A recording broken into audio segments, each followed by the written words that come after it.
Good evening and welcome back. Tonight, we're going to trace the beginnings of one of the most enduring legends in human history, the dragon. Why do cultures all over the world tell stories of enormous, scaled creatures that breathe fire or control water?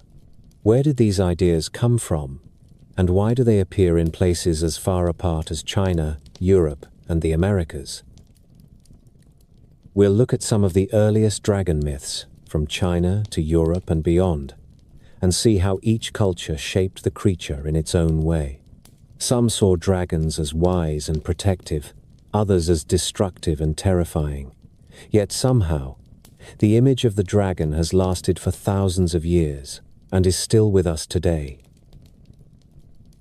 As always, I'd love to know where in the world are you listening from, and what time is it for you? Whether you're settling in for the night or just curious about where these legends came from, I'm glad you're here. Now, let's begin.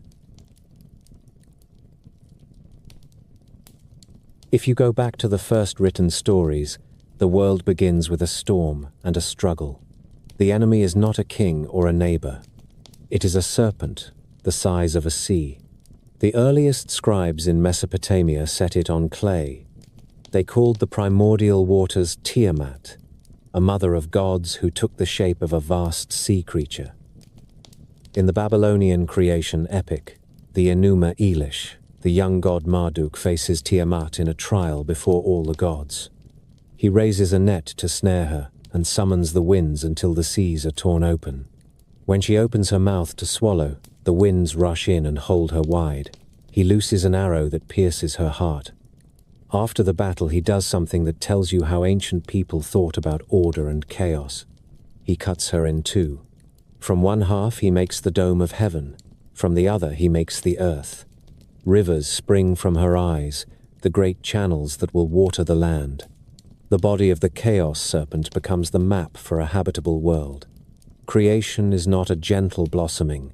It is the taming of a monster. That way of seeing things runs through the oldest cultures of the Near East. The Hittites told of a storm god who battles a serpent named Ilyanka. In one version, the serpent steals the storm god's eyes and heart, which is a sharp old image for a world without sight and courage. Through guile and a feast laid out by a goddess, the serpent is bound with rope and slain, and the god receives back what was taken. In another telling, the god wins by marrying his son into the serpent's house, then forces a final duel in which the son must die with the monster. These are not simple adventure tales. They are parables about what order costs and about how far a divine king might go to restore the balance. Along the Levantine coast, on tablets from Ugarit, the storm lord Baal fights a seven-headed sea serpent named Lotan. The text calls it the fleeing serpent and the twisting serpent. The words will echo centuries later in the Hebrew scriptures, where Leviathan appears as a sea dragon whom the Lord breaks and scatters. In the Psalms, you read that the heads of sea monsters were crushed and the heads of Leviathan broken. In the book of Job, Leviathan surges up as a beast of impossible scale. Smoke pours from its nostrils. Iron becomes straw before it. It laughs at the rattling of the spear. The language is poetry, but the point is plain. The world is full of forces that mock human strength, and in the end, only a greater power can master them. Egypt turned the pattern into a daily ritual. Every night, the sun god sails the dark river of the underworld, and every night, the serpent Apep rises. Priests wrote whole books of spells to bind him, to cut him into pieces, to spit on his name. The Book of Overthrowing Apep prescribes wax figures to be trammeled, stabbed, and burned, so that the real snake of darkness is weakened and the dawn returns. Temple walls show Mayan, the protective serpent, coiled around the solar bark to shield it in the hours when the sky is black. You can feel the Nile country's rhythm in this liturgy. The flood surges and recedes. The sun sets and rises. If the people do their part with right and word, the serpent will be checked and the seasons will hold. Not every serpent was a total enemy. The Mesopotamians carved a dragon called the Mush-Ushu on the blue bricks of Babylon's Ishtar Gate. It has the body of a serpent, the forelegs of a lion, the rear talons of a bird, and a horned head. It stands as an emblem of Marduk and of Nabu, a guardian on the city's threshold. Here the dragon is not the sea of chaos. It is the tamed strength that now serves the city and its god. The difference matters. The same shape can be a world breaker in one story and a ward against danger in another. What changes is not the scales or the claws, but the place the creature occupies in the order of things. Persian tradition preserves a darker serpent. In the Avesta, the demon Azai-Dahaka is a three-headed dragon who brings drought, deceit, and ruin. Later, poets call him Zahak, and add that snakes grew from his shoulders when he fell under a tempter's kiss. He is finally bound on a mountain to wait for the end of days.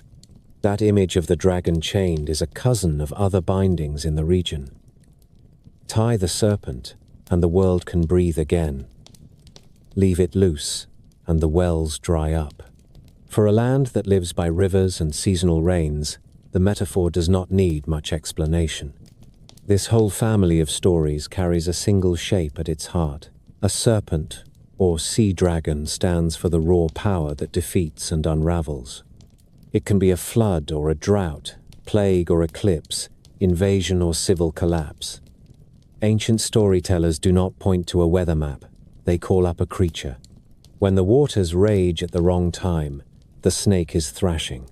When the river comes on schedule and spreads black silt over the fields, the snake has been restrained. The language is mythic, but the stakes are practical. People wanted to live and plant and see children grow. If that was going to happen, someone had to face the monster. You can also see how these myths trained people to think about kingship. A good king is a slayer or binder of serpents. He is the one who cuts the knot of chaos and makes the channels flow. The liturgy in Egypt that tramples the wax images of Apep confirms the power of the pharaoh and the priestly order.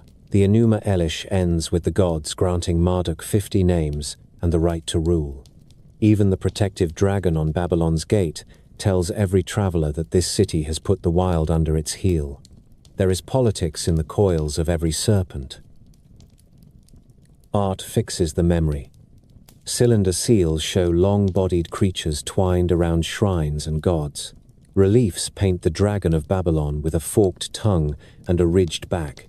In tombs along the Nile, you find the solar serpent and the snake that menaces the night boat. These are not fanciful decorations. They are arguments made in clay and stone. The world will hold because the serpent has a place, and that place is either chained or sanctified. The story is repeated every time a farmer plows a straight line in a field that floods and recedes on cue. What gave rise to such a wide agreement on the serpent as the face of chaos? Part of the answer is simple experience. Large snakes are startling even to people who live with them. Crocodiles in African and Near Eastern rivers look like dragons when they surge from muddy water. In storms, the sea itself snakes and coils. The line of a great wave is a moving ridge. The air hisses before the squall breaks. A people who live close to rivers and coasts, and who measure life by flood seasons, do not need a scholar to tell them what a monster looks like. Nature shows them the profile every year. There is also the long memory of bones. Across Asia, people dug up great fossils and called them dragon bones. In later centuries, apothecaries would grind such bones for medicine. Long before that, a jaw full of teeth or a rib cage from a strange cliff would have been enough to confirm the old stories.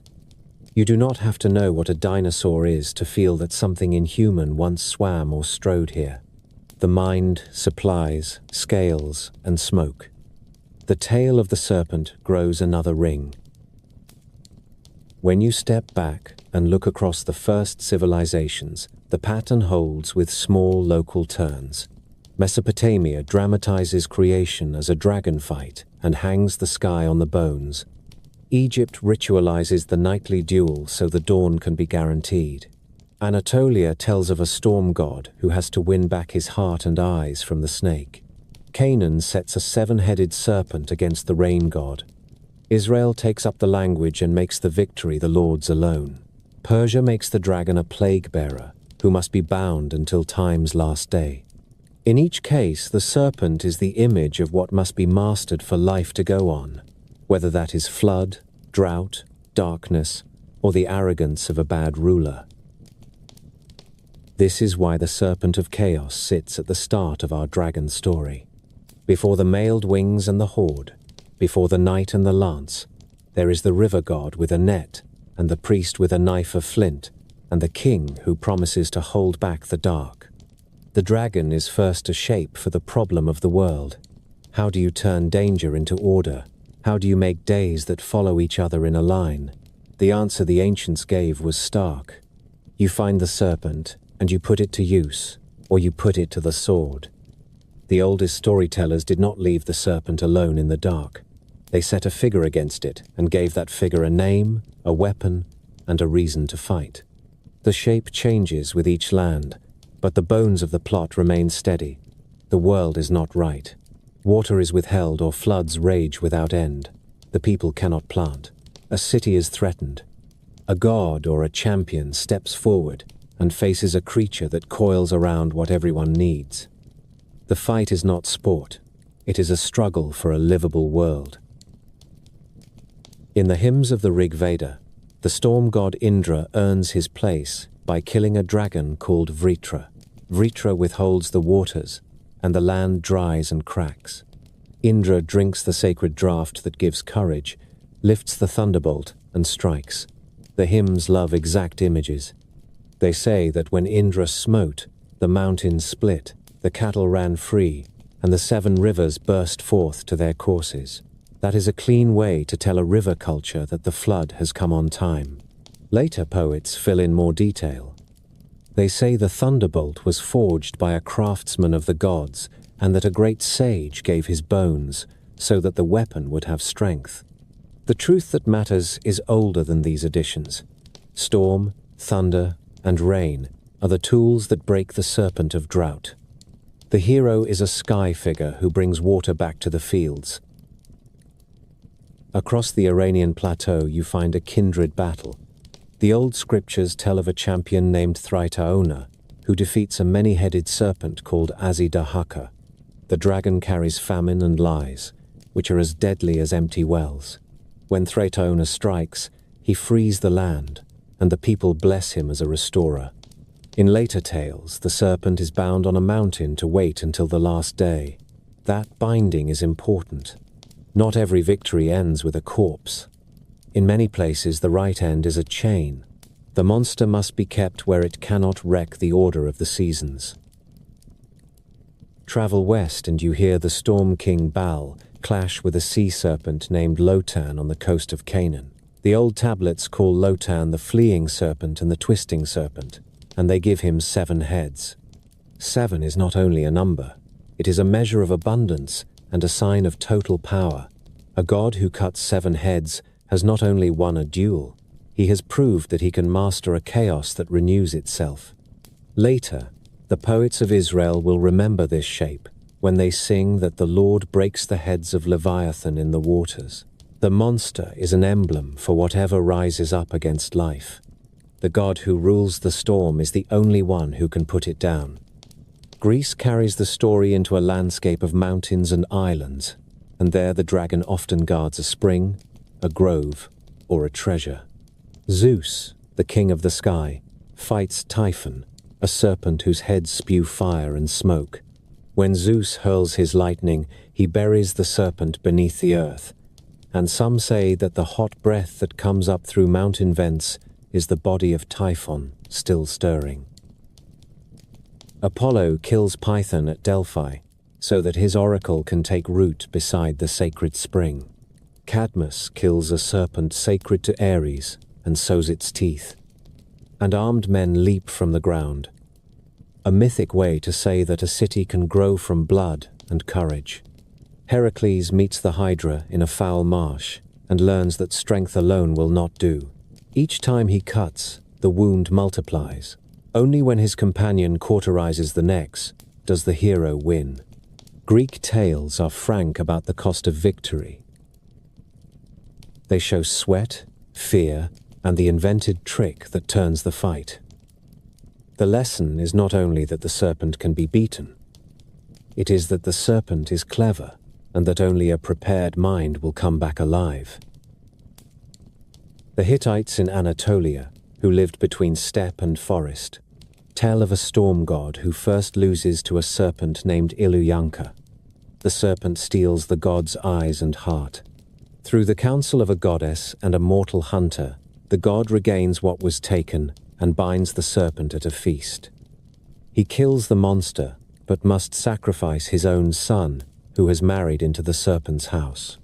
This is a hard story, and it feels older than triumphal hymns. It says two things at once. Order can be restored, but there is always a price. And a serpent that wins once can be beaten the second time if the god and the people set a trap and hold the rope together. Egypt keeps the rhythm of victory on a clock that strikes every night.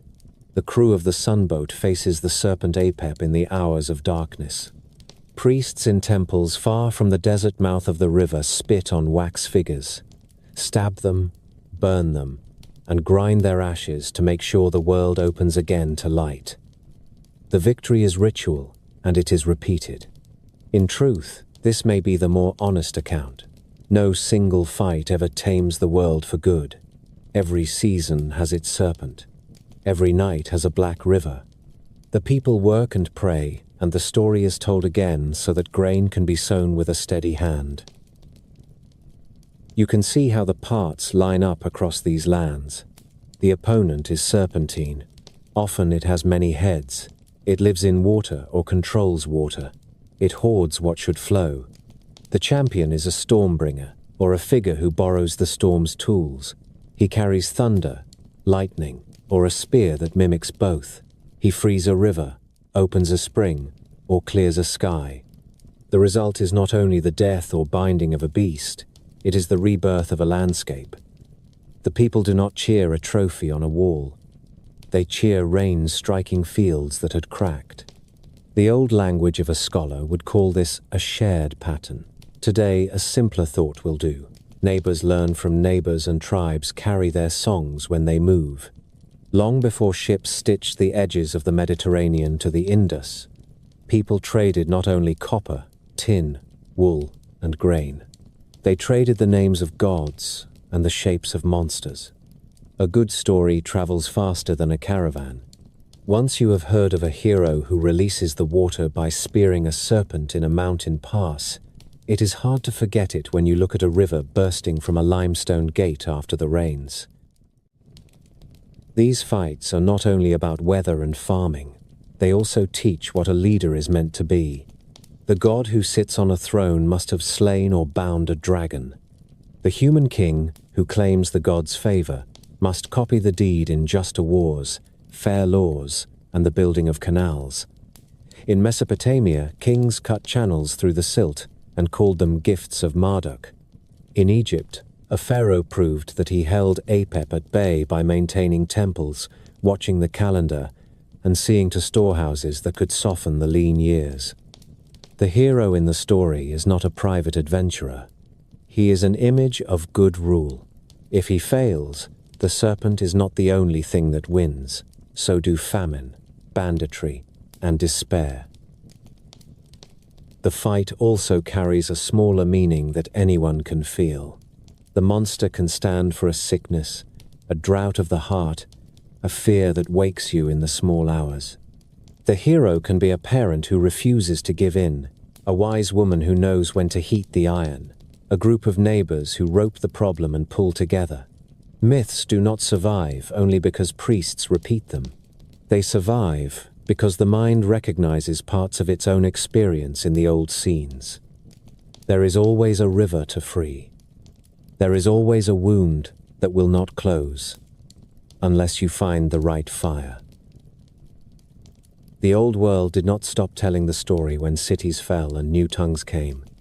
In a Greek poem that schoolboys still read, Perseus flies to a shore, and finds a royal daughter chained to a rock while a sea monster rises from the deep. He uses a mirrored shield to turn a greater monster to stone and wins the day. In another tale, Jason sings a serpent to sleep so that he and his crew can steal a golden fleece and a way home. These are variations on an old chord. The serpent guards what is needed. The hero finds the one tactic that will work. Sometimes it is a hardened edge. Sometimes it is a lullaby and a draught of herb. If you lift your eyes to the north, where the sagas grew among fjords and long winters, the pattern changes mood, but not substance. There the serpent can be the world-girdling sea creature that even the gods fear, and the hero can be a fisherman god who heaves on a line until the boat tilts and the horizon slides. On another day, the serpent is a dwarf-turned-dragon who coils on a hoard in the heath. The slayer is a boy trained by a wandering smith who lies in a trench and drives a sword upward as the belly passes. Different climate, different temper, same bones in the story. The monster sits on what the world needs, whether that is water, peace, or wealth gathered from long labor. The hero pays in blood and pain to set it loose again. These tales were not told to children as fancies before the lamp went out. They were told as proof and as warning. Proof that the forces that look unbeatable can be mastered. Warning that nothing stays mastered without watchfulness. The serpent does not die once for all. It comes back in the next season, under a changed name. The dragon of drought returns as the dragon of flood. The beast at the spring becomes the beast in the sky when a plague spreads on a hot wind. The remedy is the same. A champion must stand up with a tool that fits the trouble, with companions who know their part, and with the patience to finish what he starts. There is one more thing that binds these stories. The hero very often does not win alone. Even when a god throws the bolt, someone has forged it. Even when a champion swings the sword, someone keeps the torch to sear the wound that will not stay shut. A goddess gives counsel. A priest keeps the night watch and speaks the words. A friend stands ready with fire. The monster is large. The answer is a fellowship. That may be why these tales are so dear to villages and courts alike. They praise courage, but they also praise the chain of hands that makes courage effective. By the time writing spreads and empires rise, the pattern is already old. It will carry forward into saints on horses and knights in bright mail. It will soak into poems where dragons talk and into songs where they burn. But at its first telling it is the simplest of human needs set against the oldest of fears. Water should run in its beds. The sun should rise. The seed should sprout. A serpent that coils around those things must be met. The hero steps out. Thunder rolls. The order of the world returns for another season. If you begin the story of dragons in China, you begin before writing and before kings, in villages that shaped jade and watched the sky for rain. Archaeologists lifting earth in the northeast have found small jade bodies bent like the letter C, heads raised, tails tucked. They call them pig dragons because the snout is rounded, but the curve and the scales mark them as something older and stranger. The people who carved them lived 5,000 years ago. They buried these figures with care. That tells you two things at once. The dragon was already sacred, and it was already linked to the fate of the living and the dead. When Chinese writing first took shape on bone and bronze, the character for dragon follows the same long body. Early scribes cut its coils beside the names of kings and the counts of harvests and sacrifices. On ritual vessels from the Shang and Zhou courts, you see masks and spirals that art historians debate, and farmers would have recognized at a glance. A sinuous beast winds through clouds. The body is serpentine. The head wears antlers. A beard fringes the jaw. There are the claws of an eagle, the whiskers of a catfish, the scales of a carp. Later, scholars would list these features like a catalogue of powers. What matters is the effect. The dragon is an animal made from the strongest parts of other animals. It belongs to the river, the mountain, and the sky at once. In Chinese, thought the dragon is first a lord of water.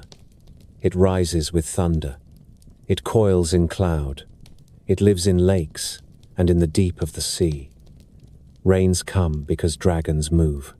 A good year is a year when dragons are pleased. Out of this simple truth grew a whole order of worship and rule. Every region honored a dragon king who kept the waters of a lake, a river, or a sea. Magistrates burned incense at his temple and begged for rain when the fields cracked. Farmers carried images through the streets and struck drums shaped like thunder. When a drought dragged on, the local official fasted and slept on a mat of straw, then led a rite at the water's edge. When storms battered the coast and fishermen were lost, women climbed the temple steps with lamps and petitions, asking the Dragon King to calm the sea. This was not a wrinkle on the edge of belief. It was the spine of daily life in a land that rests on rice and river silt. The court in the capital claimed the dragon on a higher plane. Emperors said their right to govern came from heaven. They called their authority the mandate. To show it, they sat upon the dragon throne and wore a dragon robe embroidered with waves, mountains, and 9 coiling beasts that climb toward a flaming pearl. The pearl is a mystery that painters never stopped painting. Some say it is thunder. Some say it is the moon. Some say it is perfect wisdom. The point is constant. The dragon seeks it, and the emperor seeks it as well, which is harmony between ruler and heaven.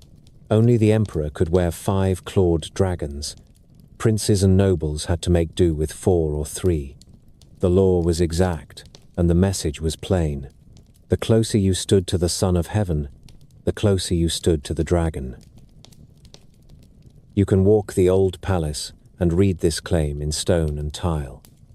Walls in the Forbidden City carry panels of 9 glazed dragons, each different in its temper. Bridges cross the palace streams on backs of stone turtles and carved bixi that are sometimes called dragon sons.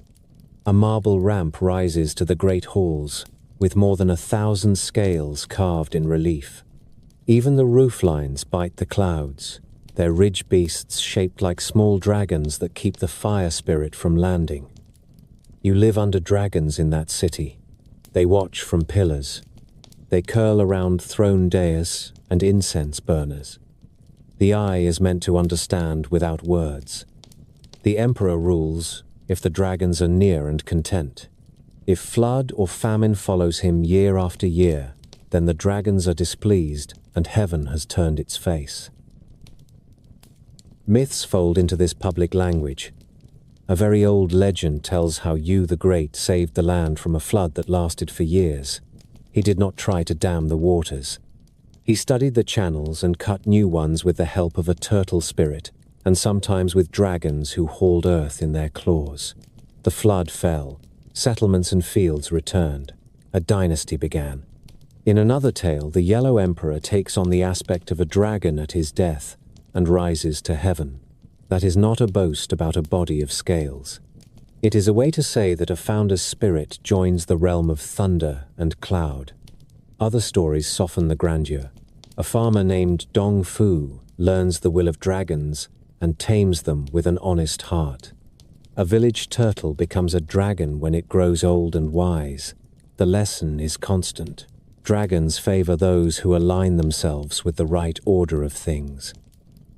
Turn your eyes from court to stars, and the dragon rules there as well. The azure dragon of the east stands among the 4 great guardians of the sky, with the white tiger of the west, the vermilion bird of the south, and the black tortoise of the north. The dragon presides over spring and over the element of wood. When the first shoots rise and the plows move, the dragon is awake. Astronomers marked his shape in a string of constellations. Poets use that language without effort. A spring wind is a dragon stirring. A sudden storm on a warm day is a dragon rolling over in sleep. The dragon that moves through paintings and festivals is not a beast that burns villages. It is a bearer of rain and luck. In pictures it has no wings, yet it flies. Painters show it on scrolls, writhing among clouds, jaws open, whiskers streaming, eyes fixed on the pearl. One famous master painted 9 dragons in ink, so alive that the paper seems to crumple under their weight. On blue and white porcelain, a pair of dragons chase each other through waves and cloud spirals. Carvers set dragons on the heads of roof beams and on the ends of bridges where water runs. When a craftsman cast a bell for a temple, he often added a small dragon on the crown, so that the sound would carry like a roar. In the streets and fields, the dragon is not only image, it is dance and boat and song. During the first moon of the year, teams of men carry a long dragon of silk and bamboo through alleys and squares. Lanterns burn in its belly, the head snaps and dips, drums roll like thunder. Children shout and run, and old men watch with arms tucked in sleeves. The dance is a prayer to wake the New Year's luck. In the 5th month, rowers lean forward in long, narrow boats with carved dragon heads and painted scales. Drums keep time. Oars rise and flash and bite the water. The race remembers a poet who drowned himself for honor. It also speaks to the river gods in the old language of speed and rhythm. Bring rain in due season. Do not bring flood. The tradition is deep enough to have its own family of small myths. People speak of the 9 sons of the dragon. Each son has a habit. One loves to carry weight and squats like a tortoise under tablets and steles. One curls on roof ridges and watches for fire. One likes the sound of bells and serves as a bell handle or a bell boss. One bears his fangs on sword guards and door knockers to frighten thieves. Lists vary by place and century, because the point was never a fixed roster. The point was a craftsman's shorthand. If you carve this creature here, you ask for this kind of help. Even the old philosophic schools made room for the dragon. Scholars who wrote about nature in terms of 5 phases of change placed the dragon in the realm of springtime growth. Scholars who traced the proper ties between ruler and subject used the dragon as a measure. A good ruler is like a dragon that holds cloud and rain under control. A bad ruler is like a dragon that beats its tail on a lake and sends a sudden flood at night. Confucian teachers warned princes that they had to deserve their dragons. Taoist masters told stories of adepts who rode dragons through storms when they had lived long and lightly and understood the breath that moves through the world. The image is so strong that even outsiders adopted it when they needed a symbol for China. Travelers from the West, when they first saw the emperor's robe and palace walls, wrote of a land of dragons and of a throne that shone like a sky full of scaled beasts. The symbol moved onto flags, coins, and treaties. It became a political sign as well as a sacred one. In the late dynasties, rebels sometimes chose a different beast for their banners to contest the old order of scales and clouds. When the empire fell and a republic rose, the dragon stayed in festivals and crafts, even as it stepped off the flag. It is hard to ungraft a root that deep. If you set the Chinese dragon beside its Western cousin, the differences are marked, and they say much about the lands that dreamed them. The Chinese dragon does not hoard gold. It does not kidnap maidens. It rarely breathes fire. It is long and wingless, yet flies. It brings rain and commands rivers. It is patron and emblem and ancestor. People pray to it in drought and thank it when rice ripens. The emperor wears it to claim a pact with heaven. The village mason chisels it on a bridge so that the stream will behave. That is a whole society speaking with a single image about water, rule, and good fortune. One more thread completes the weave. The dragon does not live alone. It keeps company with the phoenix in art, a bird of grace and renewal. The two together stand for a balanced rule. Dragon for the emperor, phoenix for the empress. Palace builders set them in pairs so that visitors would read the message without a scroll. Harmony above will bring harmony below. Rains in season, harvest in season, festivals in season. The old fear of flood and drought is still there, but it is tamed into pageant and pattern. So when you ask why China held to dragons so tightly and for so long, the answer falls into place. The dragon stands at the junction of heaven and earth. It ties the sky's weather to the granary's grain. It ties a ruler's virtue to the welfare of the fields. It carries the hopes of a farmer on a dry morning, and the pride of a court that believes heaven watches. It is also beautiful, which matters more than books admit. A coiled body in cloud, a jaw open to a pearl, claws flexed, whiskers lifting. That is a sight that makes you believe the world is ordered and alive. If the Chinese dragon is a cloud-bearer and an emblem of rule, the dragons of the wider Asian world are a great family with many branches. They live in rivers, caves, and palaces beneath the sea. Some teach and shelter. Some must be faced with ritual or with steel. All of them hold water and fortune in their coils, and the peoples who farmed with the monsoon or fished narrow straits learned to speak to them with offerings, songs, and sometimes with a sword. Begin in India, where serpent beings called Nagas fill the old texts and the village shrines. The word can mean snake, spirit, or a king of the deep. In the Mahabharata, the Naga Takshaka brings down a king with venom and sparks the building of a great fire altar that is said to consume whole serpent clans.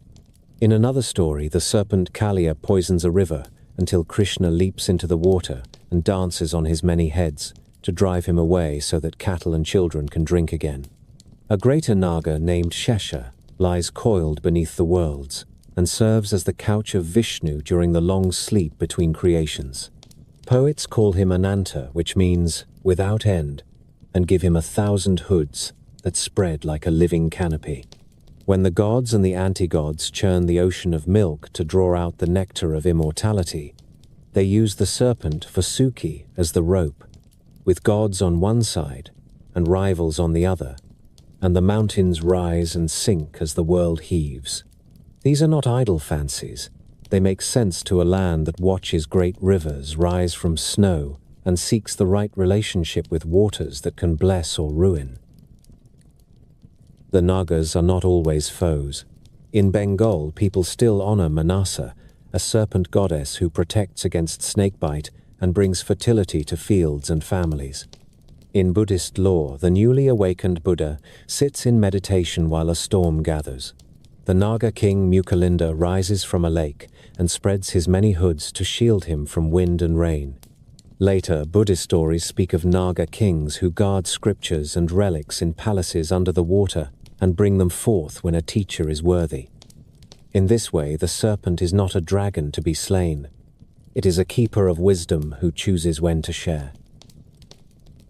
From India, the serpent kings travel with merchants, monks, and builders. Across the old Khmer lands, you can still run your hand along the body of a Naga carved in stone, its 7 or 9 heads rising as a fan at the ends of causeways that lead to temple gates.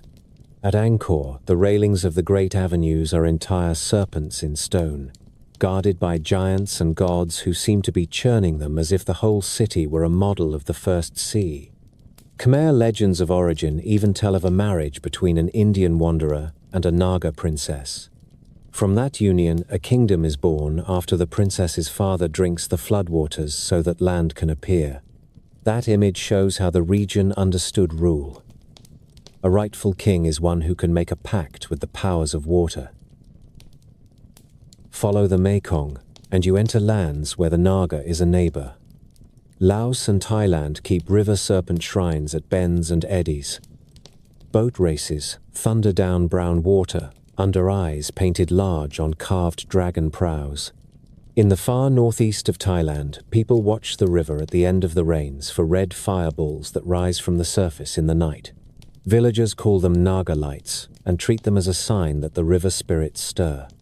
In many towns of the Chao Phraya plain, temple gates rise as fanged Naga mouths, and stair balustrades run as coils that guard the way.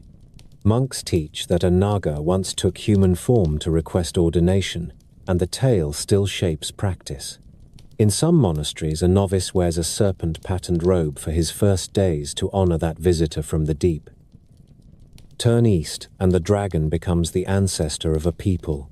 Vietnam tells how the dragon lord, Lac Long Quan, joined with the immortal Ao Company. She bore 100 children. Half went with her to the mountains. Half went with him to the coast. The country descends from that parting. Later, dynasties chose the dragon for their capitals and wrote the dream into city names. Thang Long means rising dragon and marks the old name of Hanoi. On roof tiles and imperial teki, you can see a long-bodied dragon with a gentle face, jaws open to a flaming pearl. Court ritual once measured the right to wear or carve that dragon, as in China, but village craft never gave it up. The dragon there still serves as a way to talk about rivers that swell and fields that green. Sail the island arcs to the south, and you find another branch of the serpent line. In Java and Bali, the Naga, Basuki, and Antaboga appear in dance and carving as beings who brace the earth and coil at the base of sacred mountains. Temple stairways run between Naga bodies that rise at the landings with wide flared hoods. In some places, the story of the first churning of the ocean is carved in walls and retold at festivals so that the right kind of rain will come. In the Philippines, the Bakunawa is a sea serpent who rises to swallow the moon, which explains an eclipse in a way that coastal villages can feel in their bones.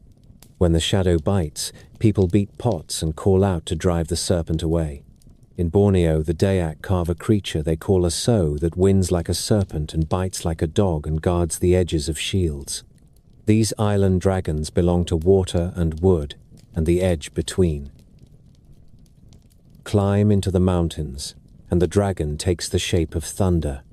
Bhutan calls itself the land of the thunder dragon, and sets a white scaled beast across its flag, claws gripping jewels that stand for prosperity and speech. The national crest and the great monasteries of the Drukpa school carry the same figure. Storms roll off the high peaks, and the roar that follows lightning is said to be the dragon's voice. In Tibet, the dragon shares ground with snow lions and wind horses. Buddhist paintings show Nagas, among the lower spirits stored under temple floors, the guardians of water and treasure, who must be kept content with offerings so that springs run clear and the wood stays sound. Korea blends court and village views into a dragon that grows by worth. Folklore tells of the Imugi, a great serpent that longs to become a true dragon. If it endures long years and seizes a luminous pearl that falls from heaven, it ascends into the clouds. The dragon that results is a Yong, a ruler of rain and river like the Chinese Long, and he is often drawn grasping that pearl. The idea that patience and virtue can lift a creature from one order to another has a strong hold on the Korean mind. It shows in village stories and in the high art of Joseon planners, who placed royal halls beside ponds, crossed by little bridges shaped with dragonbacks. There were rules for the number of claws a royal dragon could wear on a robe, and there were water rights to set right a year that began too dry. The court claimed the creature for dignity, and the farmers kept it for hope. At last you reach Japan, where the dragon keeps company with the sea, the storm, and the mountain shrine. The word is Ryu or Tatsu, and the creature looks like a cousin of the Chinese dragon with local habits of its own. It flies without wings. It calls rain when rice needs it. It guards springs on temple grounds and crouches as a fountain spout where worshippers wash their hands before they approach a deity. Old tales say there is a palace under the ocean where the sea god Ryujin keeps treasures and tide jewels that can call the sea in or send it out. A fisherman named Urashima Taro once visited that palace and married a princess there, only to find that time runs differently beneath the waves. When he returned to shore, the world had grown old without him. Other stories place the dragon in the path of a hero. The storm-born god Susanoo comes upon an old couple and their daughter who weep beside a river. An 8-headed serpent will devour the girl when it returns. Susanu brews strong sake and feeds it to each head. When the monster sleeps, he cuts it apart and finds in its tail a great blade, which later becomes one of the 3 sacred treasures of the imperial regalia. The sword is called kusanagi. The lesson is a familiar one told in a Japanese voice. Skill and planning, not only strength, win the day, and from the ruin of a serpent comes a gift that seals a dynasty. Buddhism tied these island and peninsula stories together. As monks traveled from India through Central Asia to China, Korea, and Japan, they carried with them the image of the Naga as guardian and benefactor. Temple legends everywhere tell of serpents who protect a site, bring rain when a drought bites hard, or demand that a monk make peace with a spring before he builds. When a great pagoda fell in an earthquake, chronicles might record that the Naga beneath shifted and needed to be appeased. Sometimes that meant a change in the footing stones, sometimes a rite of song and light. In this way, practical engineering and myth met without embarrassment. A builder did what worked and gave thanks to the spirit that had allowed it. If you step back, a pattern rises out of these many local tales. The Asian dragon and the Naga are tied to water, to the fertility of fields, to the rise and fall of a year. They give a face to monsoon and river. They explain the spark that runs from cloud to peak and the hiss of a spring that never dries. Courts made them badges of authority because a ruler in these lands was judged by his success at managing canals, dikes, and granaries. Villages kept them as neighbors because a family's food and safety depended on the right rains and the steady river. Where the serpent menaces, a saint or hero acts. Where the serpent protects, a wise person learns to bring offerings and restraint. You can still feel this in the textures of daily life. A child runs under a paper dragon that curls and dips at New Year in a Korean port and learns that the sea can be a friend if honored. A Lao boat team pulls in rhythm while a monk shakes a bronze bell shaped with a dragon handle and prays for a safe race and a kind season. A Balinese carver cuts scales into stone at the foot of a stair where villagers climb to leave fruit for the gods and to ask that a fever break. A Japanese visitor cups water in his palm from a dragon fountain and rinses his mouth in the clear stream before he ties a wish to a branch. These acts say the same thing without a book. We live with powers greater than ourselves. We can make peace with them. We must also be ready to stand up when they turn wild. Taken together, these dragons across Asia feel like a single river with many bends. They do not hoard gold. They do not sit in caves counting cups. They are not trophies to be shown on a spear. They are neighbors and patrons, and sometimes they are judges. They make kings honest. They make builders careful. They make farmers humble. They make storytellers brave. The people who handed these tales to their children knew what they were doing. They were telling them how to live beside water that gives life, and how to face the rare days when that same water rears up like a serpent and takes what it wants.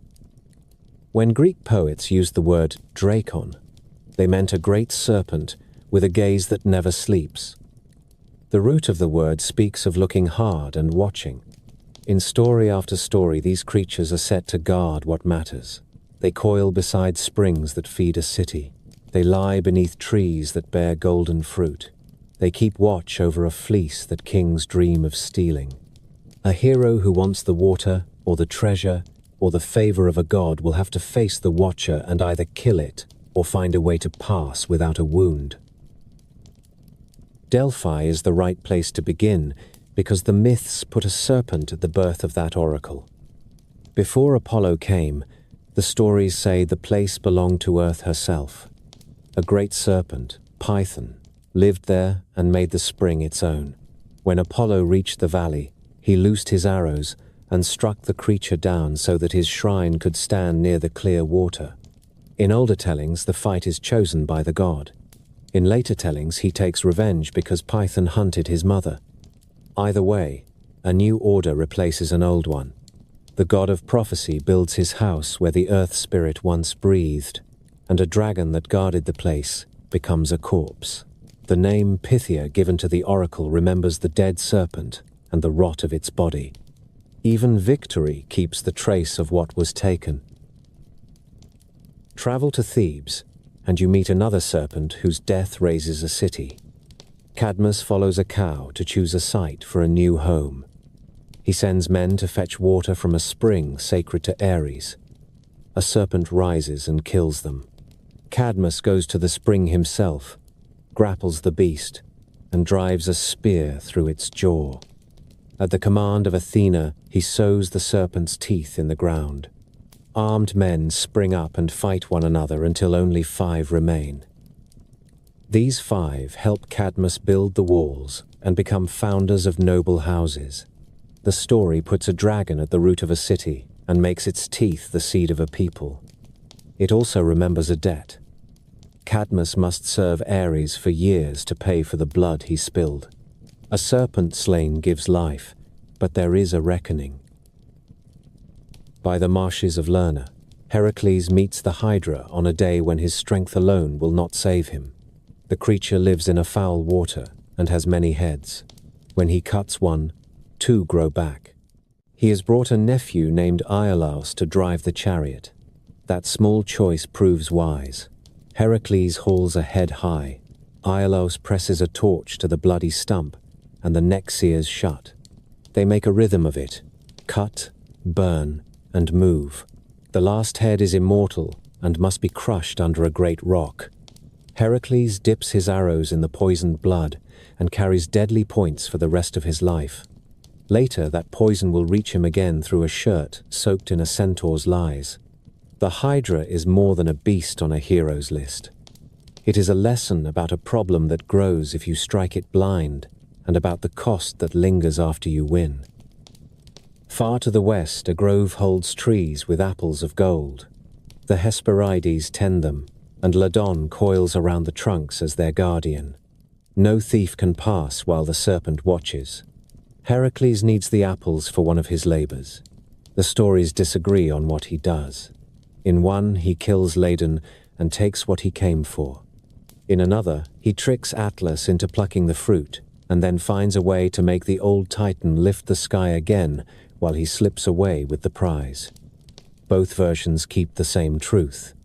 A dragon guards treasure that glitters like the sun, and a hero must weigh risk against craft to get it. Painters love this scene, and so do vase-makers.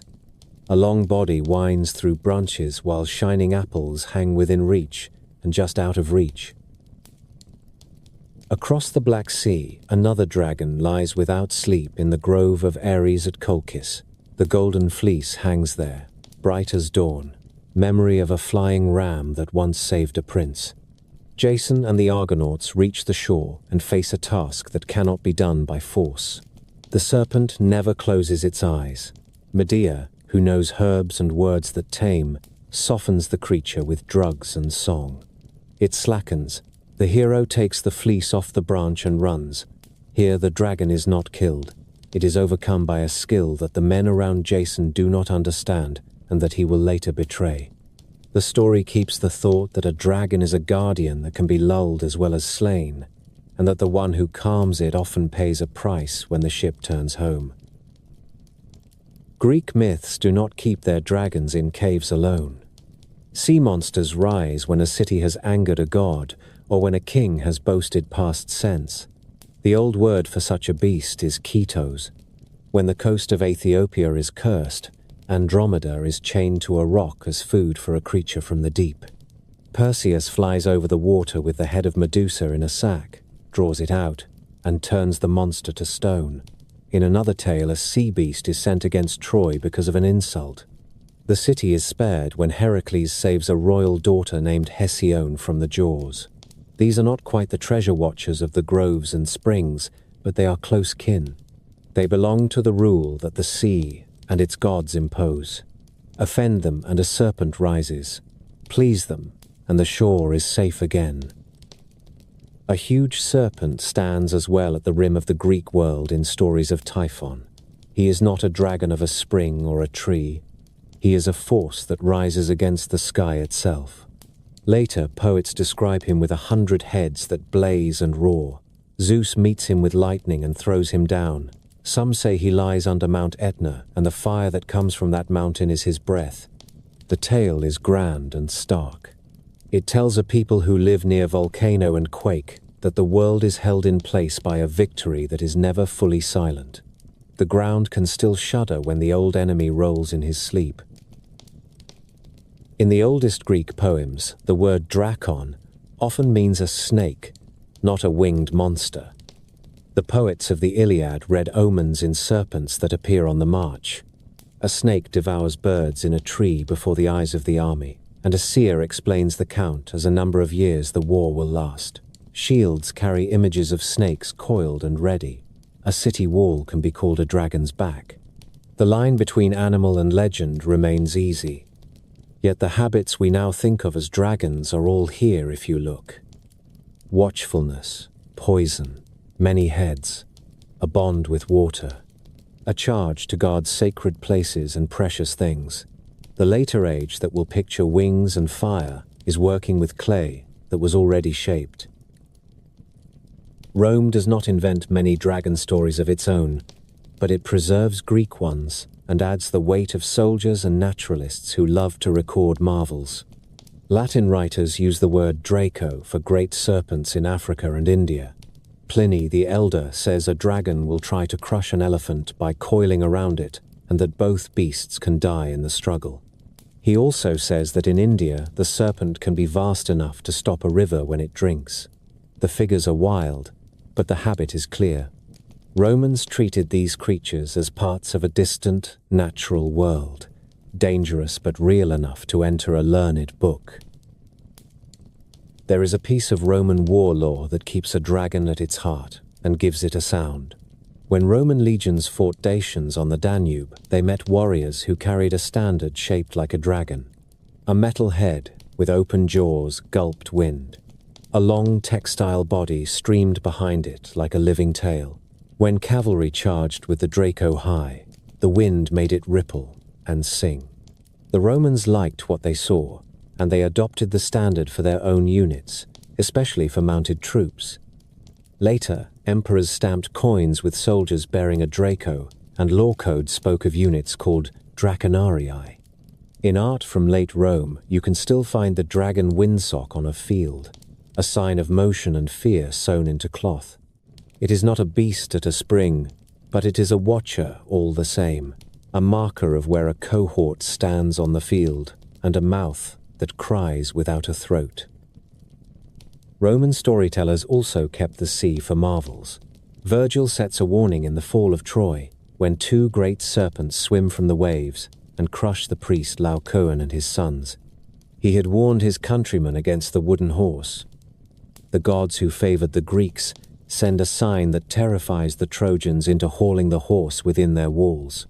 The scene is famous because a sculptor later carved it in stone so vivid that you can see the strain in the bodies and the coils that grip them. It is not a dragon in the later style. It is a serpent of the sea called to do the work of a god, which is exactly what Greek and Roman minds expected from such creatures. Greek myths live in pictures as much as in lines of verse, and those pictures fix how later ages imagine dragons. On a black figure vase, Apollo stands over a long serpent that writhes beside a little shrine. On a red figure crater, Heracles wrestles a many-headed snake, while a friend leans in with a torch. On a painted cup, you can see Jason being spat out of the mouth of the Colchian serpent after he has taken the fleece. A clever scene that explains how he got away. Sculptors in later centuries lay a dragon at the feet of a hero like a trophy that proves the tale. The forms repeat. Long bodies, crested heads, eyes that never shut, coils around trunks and springs. If you attend to the pattern in these Greek and Roman tales, a few rules stand out. A drakon is most often a guardian. It watches over a place or a thing that is sacred or rare. It belongs to the old order of a site and must be removed or appeased if a new order is to take hold. It is linked to water and earth more than to air. It stings and strangles rather than burns. It can be put to sleep by song and herbs when iron would fail. It keeps faith with gods who value watchfulness. The hero who meets it must bring craft as well as courage. The city that rises after the fight often carries some mark of the dragon in its bones, whether in a spring that citizens never take for granted or in a family that claims to descend from the teeth sown long ago. The Romans leave us one more legacy that matters for the future of dragons in the West.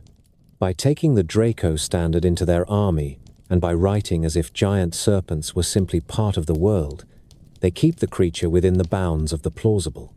When later ages read Latin texts and look at imperial reliefs, they do not see dragons as pure dream. They see a sign that something like a dragon could exist on the edges of empire. That belief will not fade in the early medieval centuries.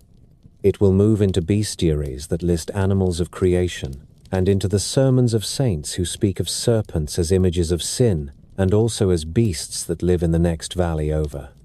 The classical world hands down both the stories and the sense that dragons belong on maps.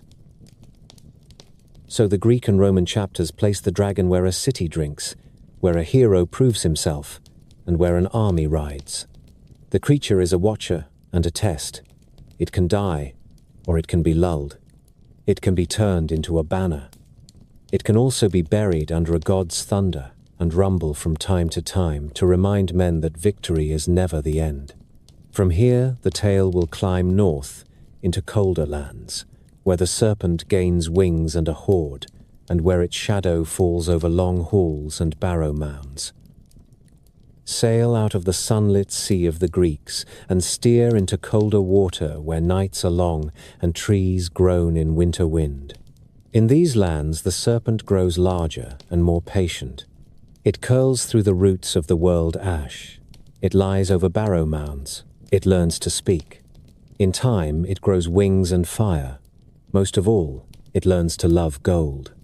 Not the spending of it, but the stillness of it, the weight of it, the way it shines in a dark hall when no one else is there. Norse poets set a serpent around the earth itself. They call it the Midgard serpent, Jormungandr, child of a trickster and a giantess, cast by a god into the sea. It grows until it can bite its own tail. Men who fish in long boats sometimes feel the mind bend when they think about that ring in the deep. One old song tells how Thor goes out with the giant Hymir. He cuts the head off a great ox for bait. He rows beyond the skerries and drops a line that is thicker than a man's arm. The sea heaves. The serpent rises. Thor stands in the boat and pulls until his feet crash through the planks. He lifts his hammer and the sky darkens. At the last moment, Hymir panics and cuts the line. The sea closes over the coils and the boat limps home. The story is not just about strength. It is about the feeling that the world holds something vast and coiled just beyond the horizon, and that a reckless hand might bring it up too soon. Another great serpent gnaws at the roots of the world tree. Its name is Nidhogg. It bites at the lowest root where mist and frost and dead men gather. A squirrel runs messages up and down the trunk, trading insults between the eagle in the high branches and the serpent at the base. Deer crop the bark. A dragon drinks from where rivers begin. The image is not a simple map. It is a way to talk about rot and renewal. A tree lives by drawing water and sending sap. It also lives by dropping leaves to darken its own soil. When the poets say a dragon chews at the root, they mean that all things have something working at their base that would undo them if no care were taken. From the wide frame of the cosmos, the tales narrow to a single barrow and a single man. In the Volsunga saga, there is a dark story about gold and the change it works in a heart. A dwarf named Andvari hoards treasure in a river and wears a ring that helps him hide. A god and his companions force him to give it all up as payment for a blood debt after a hunter kills an otter, who is not an otter at all. The dwarf warns that the ring and the hoard are cursed. The warning holds. The treasure passes to a father named Hreidmar. His son Fafnir kills him for the gold and drags it away. He goes alone to a heath and settles over it, until the man becomes a dragon in deed and in form.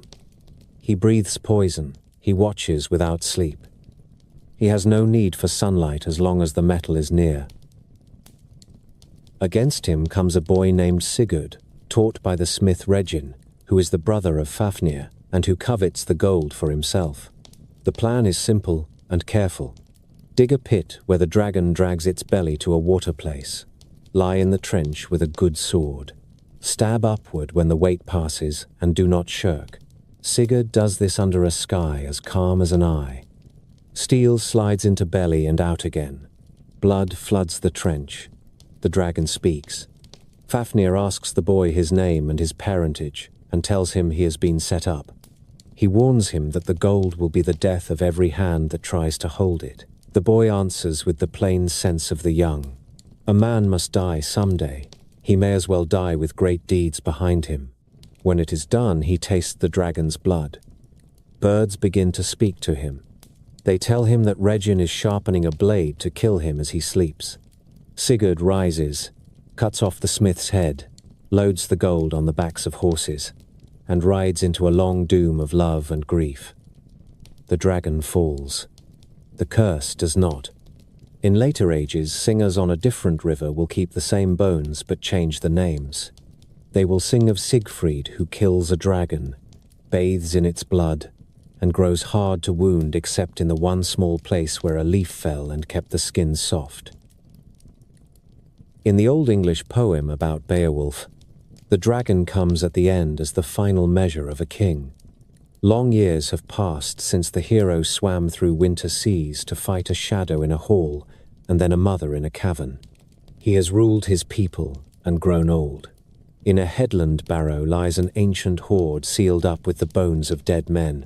There is a cup in that hoard, and the hand of a thief finds it in the dark and steals away. The dragon wakes at the loss of a single piece, feels the empty place, and rises in anger. It goes out by night and pours fire over farm and roof. Beowulf gathers men and walks to the barrow. At the door his chosen warriors stumble and freeze. One young thane named Wiglaf does not. He runs forward with his lord. The dragon comes like a storm through the doorway. Beowulf's shield melts. He strikes, the sword breaks, he is burned. Wiglaf drives his blade into the soft place under the wing. The king finds a dagger and cuts the beast through the throat. The flames die. The cave sings with the quiet ring of piled gold. Beowulf sits down against the stone. He asks to see the treasure and thanks God that he has won it for his people. He gives his golden collar to Wiglaf and says his last words. He dies there with smoke in the air and the light of coins on the wall. The men build a barrow on a sea cliff and burn him on a pyre. They bury the treasure with him. A woman sings a dirge that speaks of wars to come and of enemies over the sea. The poem says the dragon lay there dead by the stone wall, the one who had guarded the hoard for winters without number. What stays with you is not only the fight. It is the sense that gold kept in the dark grows a life of its own and calls to something scaled and watchful. The barrow becomes a kind of living wound in the land. It draws men and mischance. It asks for a king to empty it and pay for that act with his life. The North has smaller worms as well, the kind that slide out of wells and into ballads. In England, folk tell of the lambton worm. A young lord skips church to fish and hauls up a pale thing like an eel with eyes he does not like. He throws it into a well and goes off to seek his fortune in distant wars. While he is away, the worm grows in the dark and then crawls out. It wraps itself around a hill. It eats cattle and knocks down stone walls with the sweep of its tail. The lord comes home and seeks counsel from a wise woman. He has armor made with knives fixed to it all over like thorns. He meets the worm in the river where the current will carry away the pieces. The monster wraps him tight, cuts itself on the blades, and dies. There is a final turn that gives the tale its sting. He had promised to kill the first living thing he saw after the fight to break a curse. He cannot do it. From that day his house fails, and his line bears the weight of his choice. Across the border in the North Country is the Linton worm. It lives in a cave and ravages fields until a knight named Somerville rides against it. He forges a spear with a wide iron head and wraps pitch and hemp around it. He lights the binding and rams the fire into the open mouth until the cave runs with smoke and the worm bursts. Far to the islands there is a tale of the great storeworm that coils in the sea and demands a princess every week. A young man no one counts for much steals a boat, sails into the open mouth, and cuts out the liver. He lights it with a coal carried from home. The beast thrashes and dies. Teeth fall into the sea and become the Orkney and Shetland Isles. These tales have the flavor of peat, smoke, and tide. They teach that a monster can swallow a shore, and that wit and nerve can light a fire in the belly of it. You can see the dragon in wood and stone as well as in songs. Carvers in Norway made churches where the ridge beams end in dragon heads that bite the air above the eaves. The old stave timbers are set with woven creatures, slim bodies with claws and long necks that knot around each other. The style is all curve and bite. It is as if the walls remember that a world serpent lies under every village. On rune stones, the bands that hold the words are often bodies of serpents that twist as the letters walk along the back. The writing itself becomes a dragon you can follow with your finger. Ships carry the same sign. Long boats cut narrow fjords with a head on the prow that glares at foreign shores. The old laws in Iceland say you must take the dragon head off before you make land, so that you do not frighten the land spirits who live there. That is a good window into the northern mind. The head is a weapon of fear in war. It is also a thing that can offend the powers of a place if you bring it into a quiet bay. Men of these coasts knew there are spirits that help when treated with respect. A wise captain puts down the snarling face before he sails for home. Gold sits under all these stories like embers under ash. The north is full of hoards left in bogs and buried in barrows. Some were offerings to gods. Some were stashed in trouble and never reclaimed. Some were a lord's pride. When later men dig up arm rings and bosses and cups from black soil, they understand why stories grew about sleeping wealth. A barrow with a ring of stones and a door that faces the sea invites a tale. It is not hard to believe that a scaled thing lies in there, eyes half shut, counting in silence. The poets turned that feeling into a rule. A dragon loves gold because gold does not ask questions or change sides or give orders. It only shines. The dragon's love is the last step in the greed that starts in human hands. The moral tone of dragon tales sharpens as you move toward the high Middle Ages. In the oldest Norse songs, a dragon is a fact of the world. It is a danger you address with a spade and a sword. In the later English poem, the dragon has become more than a beast. It is the cost of kingship. It is the temptation to sit on wealth in a hall while the world outside burns. In ballads, the worm is sometimes a curse laid on a person who wronged a witch or a princess who was wronged by her kin. You can kill an animal. You must lift a curse. The dragon becomes a mirror angled toward the heart. Out of these northern tales come the pieces that later writers fit together with iron nails. A dragon that hides in earth and guards a hoard. A dragon that flies and burns fields when a cup goes missing. A dragon that speaks and uses thought like a blade. A boy with a sharp edge and a shovel. An old king with a broken sword and one loyal young man beside him. A barrow on a cliff that the sea pounds in winter. A ring that brings ruin to every hand that wears it. You can feel how close these are to the ground. They belong to people who buried their dead with goods, who knew how it felt to lose cattle to something that moved in the night, who took gold as payment and saw what it did to friends. The North does not abandon the older sense of the serpent either. Jormungandr waits in the sea until the last day when it will come ashore to meet Thor. The god will kill it and walk 9 steps before he falls dead from venom. Nidhogg will rise from the root and fly over a plain of bodies. These are dark pictures, and they are meant to remind men that even the best swing of a hammer is only a stay against the turn of the wheel. Still, the stories that take root in the human mind are the ones with a man and a mound and a bright edge. Those are the tales that lie behind every later picture of a dragon stretched over treasure, and behind the old habit of calling gold by the names of the creatures that lay on it. Poets talk about Fafnir's bed. They talk about the fire of the hoard. They mean gold, but they also mean the cost of it. This is the face of the dragon that will stride into the next age. It will meet saints on horseback and knights in mail. It will wear wings more often. It will burn. It will keep the old love of treasure and the old gift of watchfulness. It will stand as a test of courage and a test of the soul. The road from a god fighting a sea serpent to a soldier facing a worm in a river is straight enough when you follow it in the north.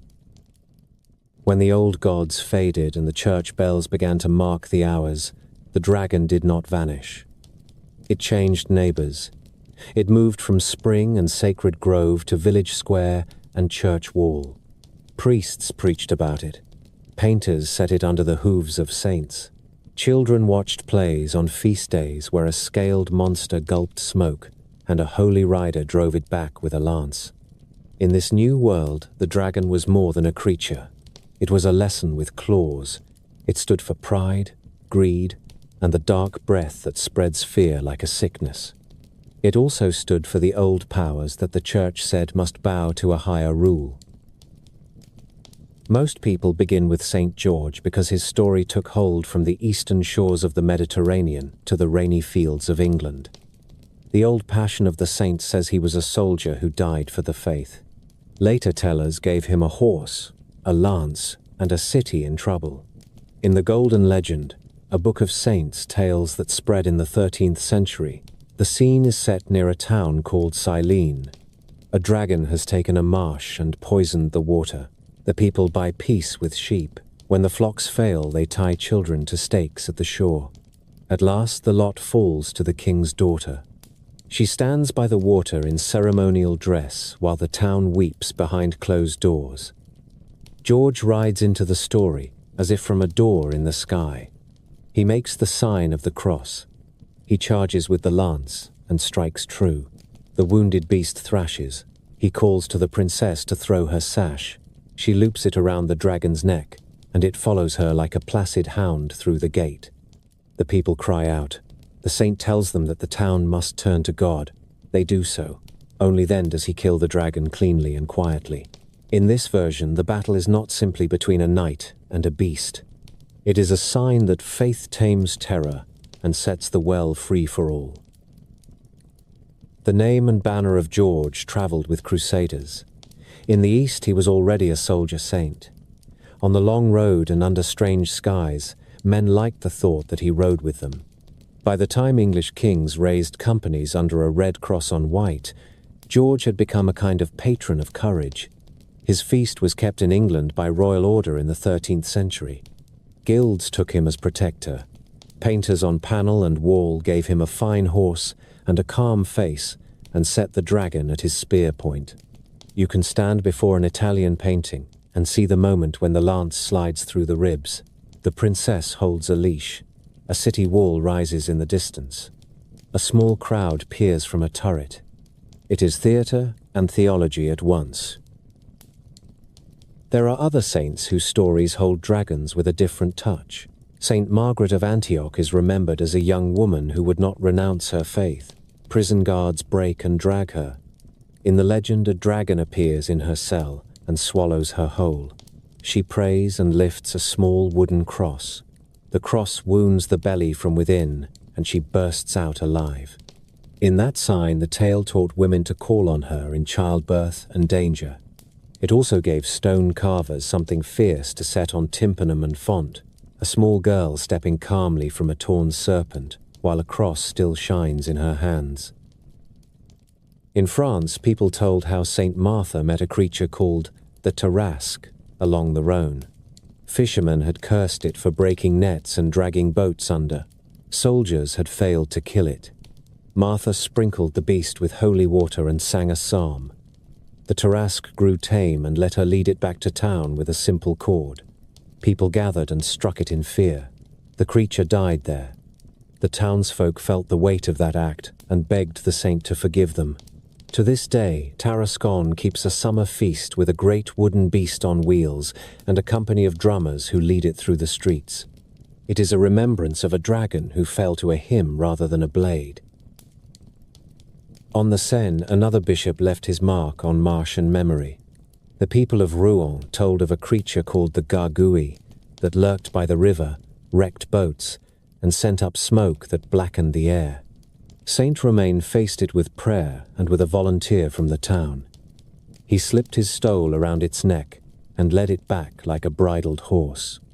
The townspeople burned the creature but kept its head as a warning and a charm. Stonemasons took the name and set gargoyles on the edges of cathedral roofs. Water pours from their mouths in rain so that the walls stay dry. The dragon that once breathed out foul air now spits clean water away from carved saints. It is a small victory cut into stone and mortar. Across the sea in the old Celtic lands, the saints and dragons talk more quietly. A Breton tale says, Saint Carantoc came to a village by an estuary and found a dragon that frightened cattle from the river. He set his altar stone on the ground and said Mass. When he finished, he lifted the stone as if it weighed nothing and walked to the water. He held his stole out as a leash. The dragon bowed its head and followed. The king of the land promised a site for a church and kept his word. In such stories, the saint does not fight. He orders the world, and the beast takes its place. Faith is shown as a rule that keeps river and pasture from crossing into one another. The archangel Michael stands above them all as the church's great dragon slayer. The book of Revelation shows him fighting the ancient serpent and casting it down. Painters gave him a shield and a spear and set a scaled body under his feet. In some works, he weighs souls on a balance while the dragon tries to cheat the scale with a claw. The message is plain. Evil will not prevail while the captain of heaven keeps watch. Shrines on lonely mountaintops bear his name. Pilgrims climb steps in sea, fog, or thin air and kneel at altars that look out over borders of earth and cloud. The dragon is sometimes only a coil in the carving near his ankle, but everyone knows what it means. Men and women in those centuries did not file dragons with unicorns as harmless fancy.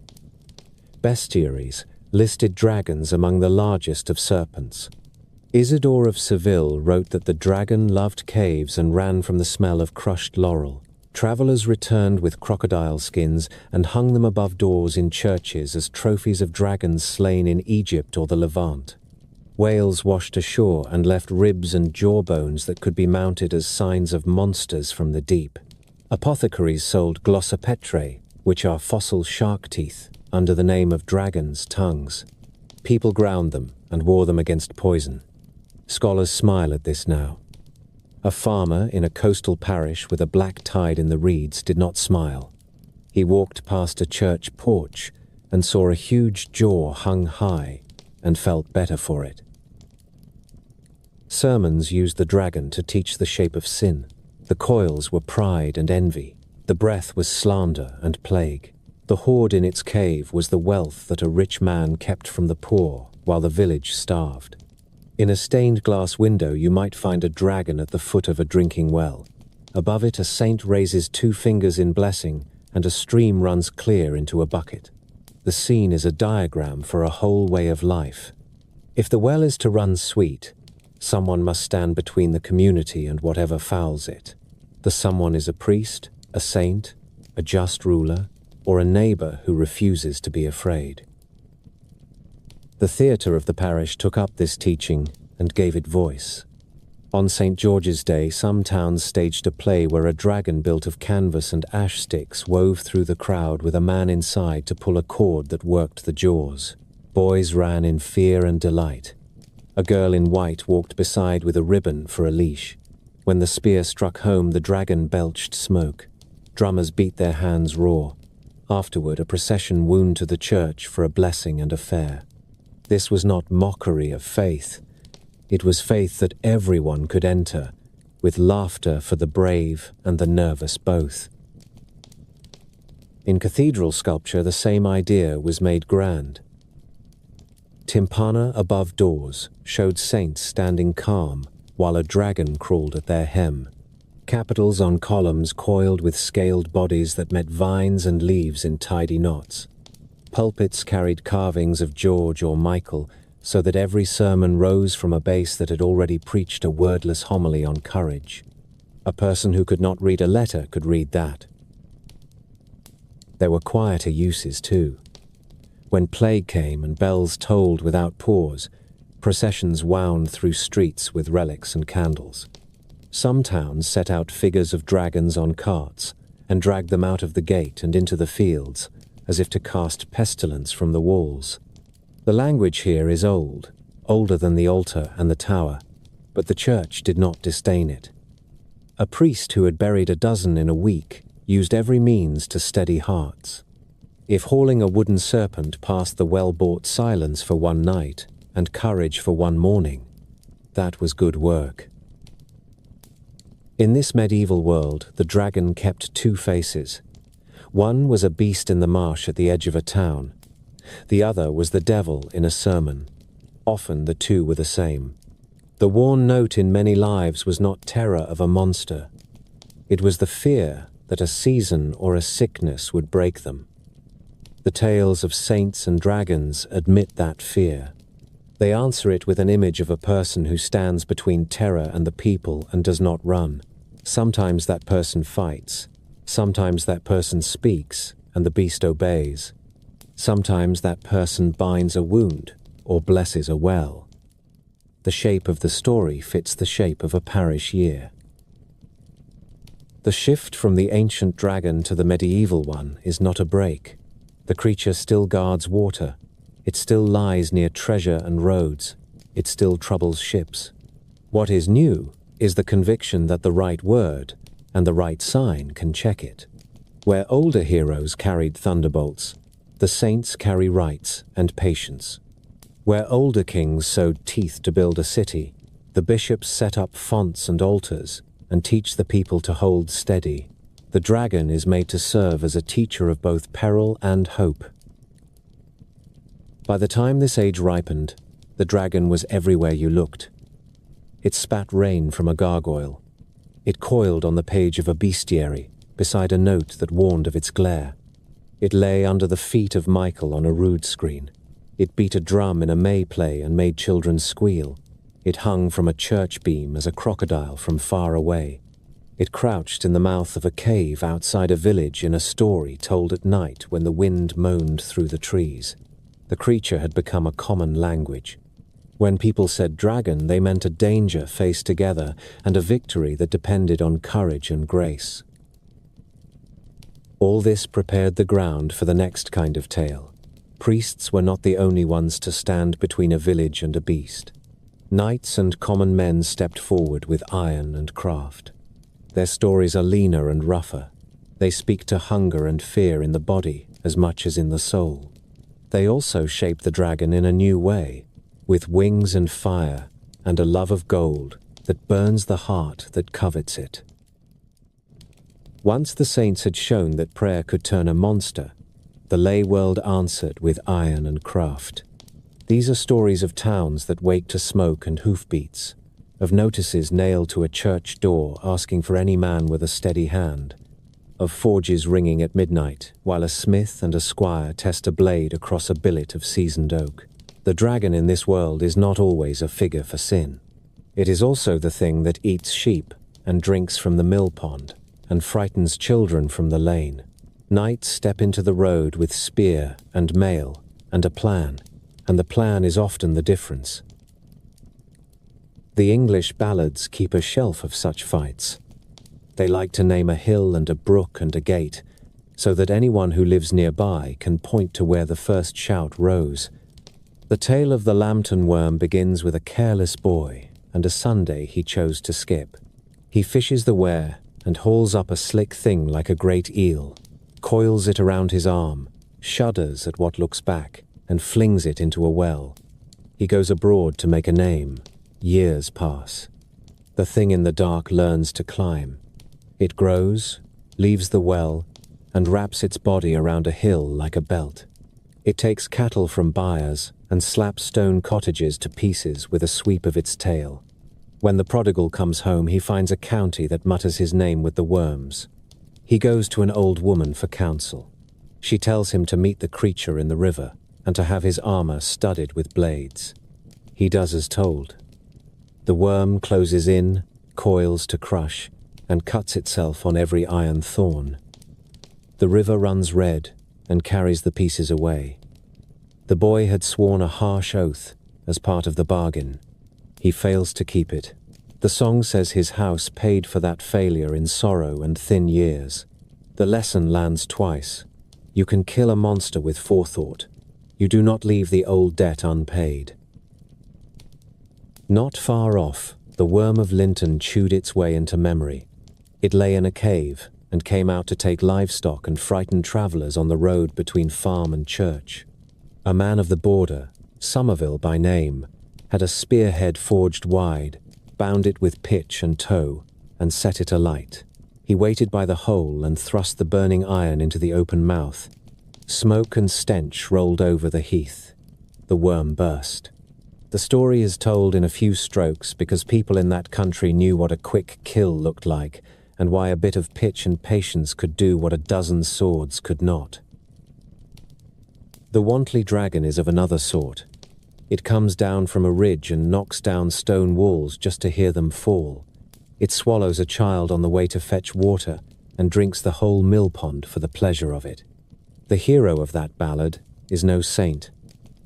He is More of Moor Hall, an earthy man who drinks deep, kisses the widow, and makes jokes coarse enough to make a parson cough.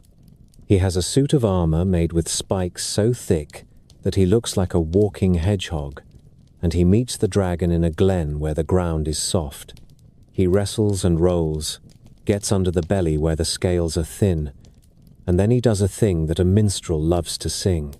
He kicks the beast in the only tender place it has left. The satire bites with the hoof. The ballad is a broad grin, but it hides a hard truth. Sometimes a monster is a greedy neighbor with a title and a sharp quill pen, and sometimes the only answer is to make a suit that fits the fight and to be shameless in the doing. There are gentler and sadder country tales as well. In Herefordshire, the Mordiford dragon crawled out of half wood and made a lair in a loop of the lug. A girl named Maud found the creature when it was small and fed it milk. It grew large and tame only for her. It took sheep and then cattle, and at last men. When the people could bear no more, archers and pikemen lured it into a field where wagons had made a wedge. They braced their shafts and stood tight. When it charged, the points met its throat. The dragon died. The village buried it and named an oak for the girl who had loved a thing that could not love her back without ruin. The story rings with the quiet habits of a place that knows floods and famine. Pity sits beside duty, and both are heavy. The line between romance and local memory blurs when you get to the river cities. In Krakow, they still tell how the Wawel dragon lived in a cave under the castle hill and took cattle from pastures along the Vistula. Nights came and failed. A cobbler's apprentice thought another way. He stuffed a calf skin with sulphur and pitch and left it by the mouth of the cave. The dragon swallowed the bait. Thirst took it like a fist. It ran to the river and drank until it split. The people said a prayer and set a simple man's name in their books. If you stand on the stones today, you can look up at the castle and down at a bronze dragon that breathes fire on a schedule for children. The old trick still warms the face. The chansons of the French march and the English romances carry knights into this same work, though they wrap it in the silk of courts. Sir Bevis of Hampton is thrown out of his home and grows to manhood abroad. He comes back with a sword named Morglay and kills a dragon near Southampton that had burned peasants in their fields. Guy of Warwick repents his pride, goes on pilgrimage, and comes home lean as a staff. He fights a dragon near Northumberland, and a giant and a strange cow, as big as a barn. The poems are large in their claims and generous in their geography. They do one useful thing without fail. They put a nobleman on the road alone, or with one friend, and make him answer for what his lands have suffered. A great house is not a hedge against monsters. A great house is a place from which a man leaves with a spear and a vow. To the east, the Slavic songs take on a harsher rattle. In the Bylina of Rus, a bogatyr named Dobrynya Nikitich is warned by his mother never to bathe in a certain river and never to tread on a certain stone. He does both, which is a way to say that a young warrior must test the law. The three-headed dragon Zmei Gorinik boils out. They fight for 3 days. The hero stands in boiling streams. He drives the creature to the Puchai stone, where roads meet and worlds touch. He cuts off 3 heads, and then 3 more, when the wives of the beast come howling. In other tellings, he frees a princess from the clutch of the dragon and sets a whole city to breathing again. The fights are long and dirty. They read like a winter that will not end until a man spends his whole body against it. If you walk west again to the Welsh marches and look up at the White Horse on the Downs, there is a bald patch on a little hill the folk call Dragon Hill. They say the earth there is bare because a dragon's blood fell and nothing will grow where it soaked in. The shape of the story is old as chalk. A knight with a red cross on white fights a serpent with long claws and a hiss that carries over the ridge. A watcher could see the line of men on the hill and the banner shift in wind. Whether the tale names George or some other rider, the memory ties a bright blade to a real hill and fixes a truth about the fight. The wound that saves a village can mark a land for good. Behind the show and the sermons there is craft. These stories often pause to tell you what the fighter wore and why. A knight takes a thick gambeson under his mail so that a crush will not break his ribs outright. He carries a shield with rawhide shrunk over the face so that it will not split at once. He sets a long ash spear with an iron sock to keep the butt from shattering when he braces it in earth. If he has time, he digs a trench in the old way and lies in it with point upward, which is the one honest chance a man has against a weight with scales. If the dragon breathes flame in a tail, he drenches his cloak and throws it over the head like a hood for the blink of a strike. If it spits venom, he fights in the wind or with a kerchief soaked in wine, which at least gives him heart. Pitch and tow go on spearheads because fire rushes forward faster than a man can step. Lime dust blinds. Caltrops lame, bells startle. Dogs tell a watcher where the thing passes in reeds at night. A hero in a romance may ride into a picture with a clean sword. The village that raised him knows he also carried a sack of tricks. The layouts of the fights repeat. A spring is fouled and must be cleared. A narrow bridge becomes a funnel where a man can stand one against one. A hollow lane is a trap. A cave mouth frames the head so that a thrust has a chance to find the soft between plates. There is a stubborn faith in the belly strike. From Sigurd under Fafnir to the archer who finds the soft under a wing in Beowulf's barrow, the stories insist that even a scale wall has a seam. The seam is there to reward patience and nerve. Many of the dragons that fill these tales are lovers of treasure, and the knights who kill them earn more than the thanks of a town. They stand in a cave where the light rings like a struck bowl. Piled cups tilt against bosses and blades. Coins lie in drifts. There is silence except for the little sound gold makes when a foot crosses it. It is a dangerous quiet. The poems know it. They often make the hero call in others to carry the wealth away in public, or they bury it again with the dead king and sing a warning. A hoard that sleeps in the dark will waken a worm. A hoard that passes through open hands to pay for bridges, walls, and bread will not. The dragon teaches thrift and duty as harshly as any priest. The dragon also trains courage that is not royal. Many slayers are not princes. A cobbler kills with a sulphur trick. A farmer straps knives to his coat and walks into a river knowing what water will carry away for him. A border rider figures out that a fire thrust into a mouth is better than a clean cut at a neck. The ballads keep their names and their villages. They praise the man who showed up with a tool that fit the work. The old customs sometimes fix the praise in law. When a new bishop of Durham crossed the Tees, local folk presented him with a falchion said to have killed the Sockburn worm, and he returned thanks and confirmed liberties. The shape of the ceremony said that the sword of a commoner and the seal of a prelate both held back dragons of different kinds. Art kept pace with the stories and taught the eye where to find the truth. Carvers set dragons at the feet of effigies so that the dead knight would always stand with a monster under his heel. Painters on church walls gave a secular slayer the same calm face a saint wears when he rides down a beast. Heralds put dragons on shields not only as charges to frighten foes, but as reminders that a family once held the line for a river town on a bad year. The creature that crouched on a cornice and spat rain could be read as a demon held in place.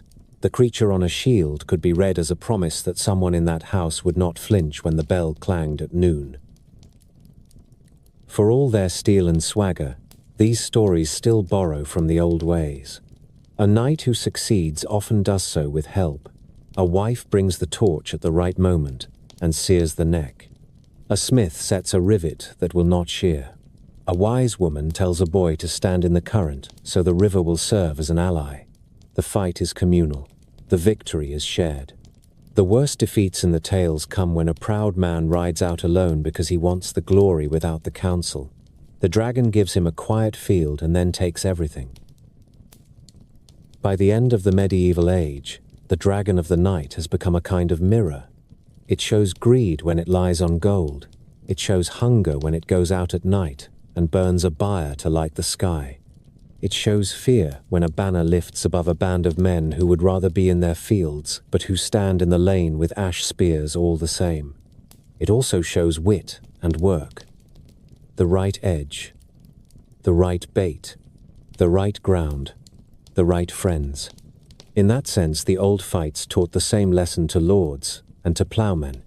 You face what threatens your home with what you have and with who you trust, and you do not expect the world to hand you a fair fight. These are the tales that gave later writers their language.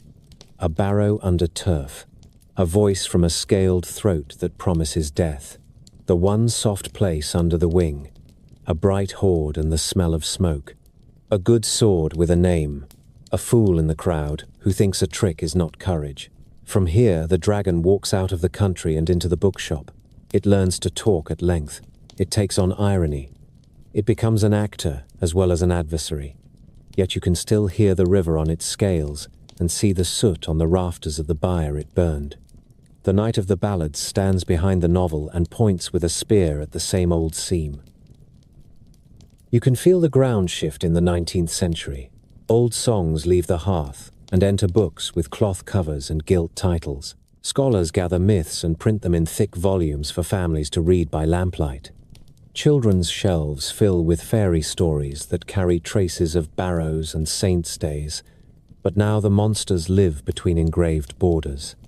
This is where the dragon returns to the center of the page, not as a rumor from the next valley, but as a figure that writers can shape with care, with memory, and with a new sort of ambition. Antiquarians and collectors went first. The Brothers Grimm printed their household tales, and with them, a menagerie of serpents and monsters that had survived in kitchens and fields long after the old gods were gone. Andrew Lang's colored fairy books gathered wonders from many lands and put dragons and worms beside princes who had been fools and ploughmen who had been brave. The taste for medieval things grew. Artists like Gustave Doré and Arthur Rackham etched coils and claws in ink that looked like shadows from a fire. Poets and novelists reached back towards sagas and chansons. William Morris wrote romances that felt like a long walk in an old hall. Painters set nights under towers that had never seen gunpowder.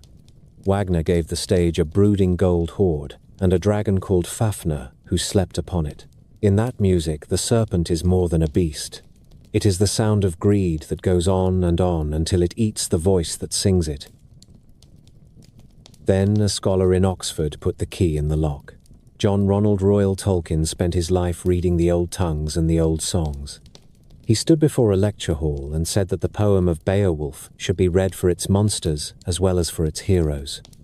The dragon in that poem was not a flaw, it was the hinge on which the whole thing turned. He went home and set a dragon on a pile of treasure.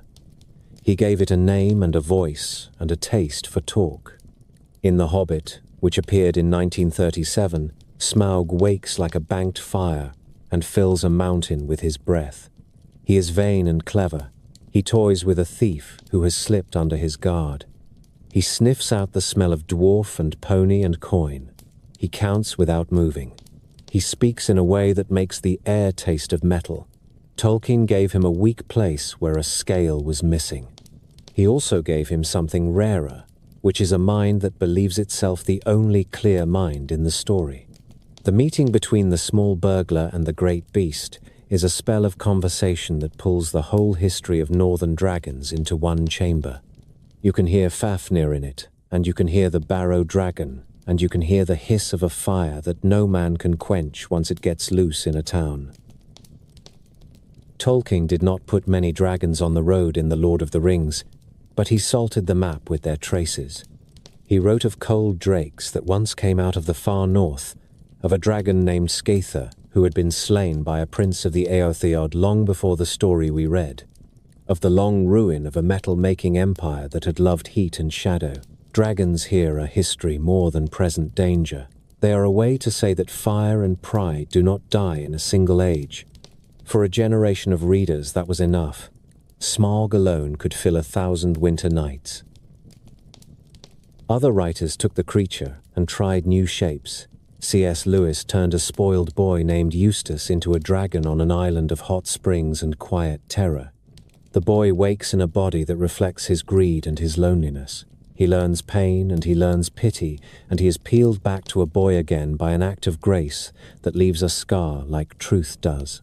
Kenneth Grahame had already written The Reluctant Dragon, which told of a dragon who would rather quote poetry than fight, and of a knight who would rather keep peace than win a crowd. Those books taught children that a dragon could be a friend as well as a foe, and that sometimes the fight in the square is only a show to let a town keep its stories and its quiet at the same time. Ursula K. Le Guin walked in from a different shore. In Earthsea, the dragons speak the true language of the world. They do not bargain with coins, they bargain with names. They are old in a way that makes men seem like sparks in a wind. They are not pets, and they are not mounts. They do not love us. They recognize kinship, which is harder and colder and more honest. When a wizard learns the name of wind and wave, he begins to understand why a dragon does not need walls or kings. In those books, the dragon is meaning as much as muscle. It is the memory of a world before maps, when names had weight. Anne McCaffrey crossed a border that few had crossed before her and found a new home for the dragon. In The Dragon Riders of Pern, the beasts are not monsters from an old poem. They are living partners shaped by human craft to fight a rain of deadly threads that fall from the sky. A woman touches a hatchling, and the bond that forms is closer than love and fiercer than fear. Riders flame the air to burn what would devour field and forest. Those dragons speak mind to mind. They carry their riders through space and a strange fold in time. The books are science fiction, and they are also ballads of work and care and endurance. They make the dragon a creature that lives inside a human community and gives more than it takes. Later, writers filled the shelves with other lives for the old beast. Terry Pratchett found room on the flat world for swamp dragons that were nervous and combustible, and for a king of dragons raised by a bookish girl who helps it remember that power without duty is only appetite with a crown. Robin Hobb sent sailors down a river of memory toward a sea where half-formed dragons struggled to be born. In those books, the creatures have history in their bones, suffer from the acts of men who use them, and demand a terrible fairness when they grow strong again. Naomi Novik took the British war against Napoleon and asked what would happen if dragons flew in formation over Trafalgar. A captain wins a hatchling by chance, gives up a life he thought he understood, and learns to become the friend of a mind that will never grow old. Christopher Paolini let a farm boy find a stone that was an egg and used the oldest warmth in story. The bond between a human life and a growing thing that needs it. Patricia Reed taught a princess to bring a cup of tea to a cave and talk to a dragon as if it were a neighbor, which is as brave as any stroke of a blade. Young readers grew up on these books and then carried dragons into classrooms and coffee shops and late-night arguments. Some wrote the beasts as enemies again because a story still needs a fear. Others wrote them as nations, as gods in exile, as survivors, as lawyers, as mothers who will burn a city if a child is threatened. The best of these tales remember to make the dragon a person and not a prop. A hoard is not an abstract fault. It is a choice to keep what others need. A fire is not a trick. It is hunger made visible. A flight across a mountain range is not a line on a map. It is a way to see a world that men on foot cannot see. When a writer holds those truths steady, the dragon breathes and the page gets warm. Illustrators did as much work as writers to fix the look of the modern dragon. Pauline Baynes drew Smaug like a jewel that had learned to move. Alan Lee and John Howe painted scales that seemed to remember damp stone and ash. Michael Whelan lit McCaffrey's dragons in skies that felt like a real wind. In the margins of these books, and on their covers, a new canon of shapes took hold. 4 legs and wings for one tradition. A long serpentine body with no wings for another. Eyes that are too clear. Teeth that are tools rather than decoration. Claws that can pick up a cup as well as tear a shield. Smoke that rolls out of a mouth before the fire arrives. A tail that is not a rope but a limb with choices. The revival in print also taught readers how dragons think. Smaug speaks in a voice that loves tricky promises. Fafnir mutters deep and slow and sounds tired of being alive. The dragons of Earthsea speak in a language that would turn a human throat to fire. McCaffrey's dragons speak with a kindness that can become steel in a breath when a rider is in danger. Pratchett's dragon speaks like a king who has read the wrong books and believes they were written for him alone. Hobbes' dragons begin as a chorus of half-memories and wake to anger that is not blind. Each voice tells you what the creature means in that world. If it speaks like a miser, it will lie on coins. If it speaks like a storm, it will not care who is wet and who is dry. If it speaks like a friend, it will still be a friend with talons, because truth keeps its shape even when it loves you. Why did this happen in the modern age rather than in the very old one? Part of the answer is that printing gave monsters the same long life it gave saints and emperors. A boy or girl in a city far from moors and fjords could open a book and enter a cave when the school day ended. Another part is that the modern world made people hungry for things that felt older than factories. A dragon is a reminder that wealth is not only coins, that power is more than a machine, that courage may be a small figure walking into a dark place with a word ready and a hand steady on a blade. In a century of wars and wires and screens, the old shape gave writers a way to talk about greed that kills from far away, about courage that looks like care rather than noise, about promises between minds that hold when the weather turns foul. There is also the meeting of worlds. Translators and travelers brought East Asian tales into English and French and many other tongues. The dragon kings of Chinese rivers and the serpents that shelter the Buddha began to appear beside Western worms in anthologies and picture books. Some writers took care with this. They wrote dragons of rain and river who would be insulted by a horde. They set a ruler on a dragon throne and asked what that duty meant. Others mixed shapes freely and made a new thing that shows where we live now. in a world where symbols cross oceans as fast as ships once crossed bays. The best of these crossings feel like a bow rather than a theft. They let a reader learn that a dragon can be a neighbor rather than an enemy, and that water can be holiness rather than hazard. As the shelves grew heavy, a pattern settled into the bones of the modern dragon tale. A writer will choose one of a few paths: the dragon as adversary, which asks for craft and nerve; the dragon as ally, which asks for trust and cost; the dragon as mind, which asks for listening; the dragon as mirror, which asks for the hard look a person gives to the part of themselves that wants and wants. Good stories often braid more than one of these together. A dragon can be a friend and still be a test. A dragon can be a mind and still be a mouth that burns. So the old beast walked out of the barrow and into the bookshop, not tamed, not reduced, but translated into a language that millions could share. It learned to speak on the page. It learned to think with us. It learned to live long enough to pass from one reader to another and to change a little each time. That is what literature does with the things that matter. It keeps them in the light, and it gives them new work to do. Before a dragon flew across a cinema screen, it paced through painted backdrops and limelight smoke. 19th century showmen loved a good monster. Fairground panoramas unfurled battles between knights and scaled beasts, while a hidden organ gave the roar. Toy theaters sold cutout dragons on stiff paper, so a child could stage a last stand at the kitchen table.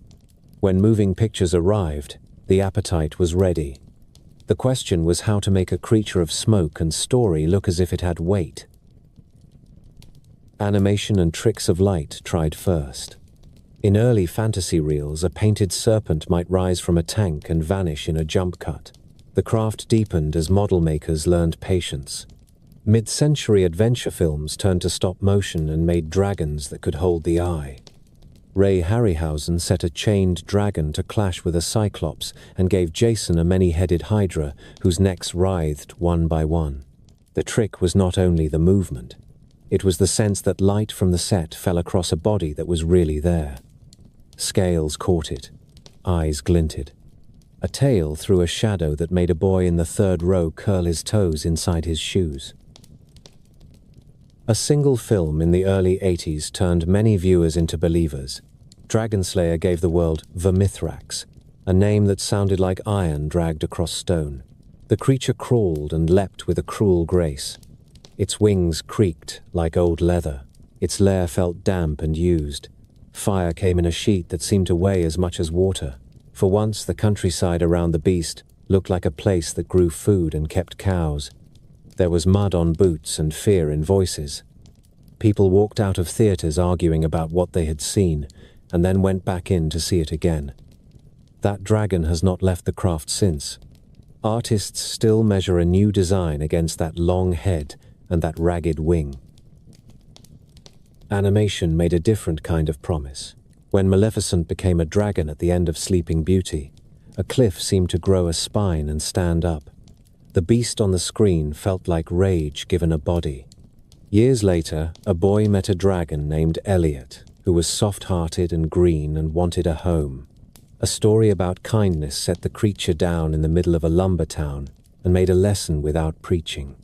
Then a white-furred luck dragon took to the clouds in the never-ending story and carried a sad child out of despair. That long body was not built to frighten. It was built to say that help arrives when you call in the right way. The 90s found a new road by giving a dragon a voice that sounded like a weathered man. Dragonheart asked its audience to befriend a creature who would rather make jokes than war, yet who was bound by an old oath. The mouth moved with a rhythm that matched the words, and suddenly a dragon could speak to a knight as an equal. Not every tale of that decade chose gentleness. One took a ruined London and turned the sky into a hunting ground, where dragons nested in towers and made fire a harvest. That vision pushed the beast into the modern world and asked how steel and grit might answer it. Fantasy epics put dragons back into great caverns. Filmmakers gave Smaug a voice that tasted of metal and a slow curl that felt like a flame catching a dry rafter. The talk between a small thief and a vast hoard's keeper borrowed tension from the oldest stories and married it to new craft. Fire-lit coins, smoke slid along gold like a living thing. Audiences leaned forward for the soft moment when a single scale admitted a flaw. Around the same years, another saga sent 3 young dragons over cities and winter fields and turned them into weapons of state. They began as small creatures that fit in a chest and grew into forces that broke armies. The shows did not spare the cost of that power. When a dragon burned a field, you saw the cinders and you counted the bushels lost. On another path, animation found joy in flight and in trust.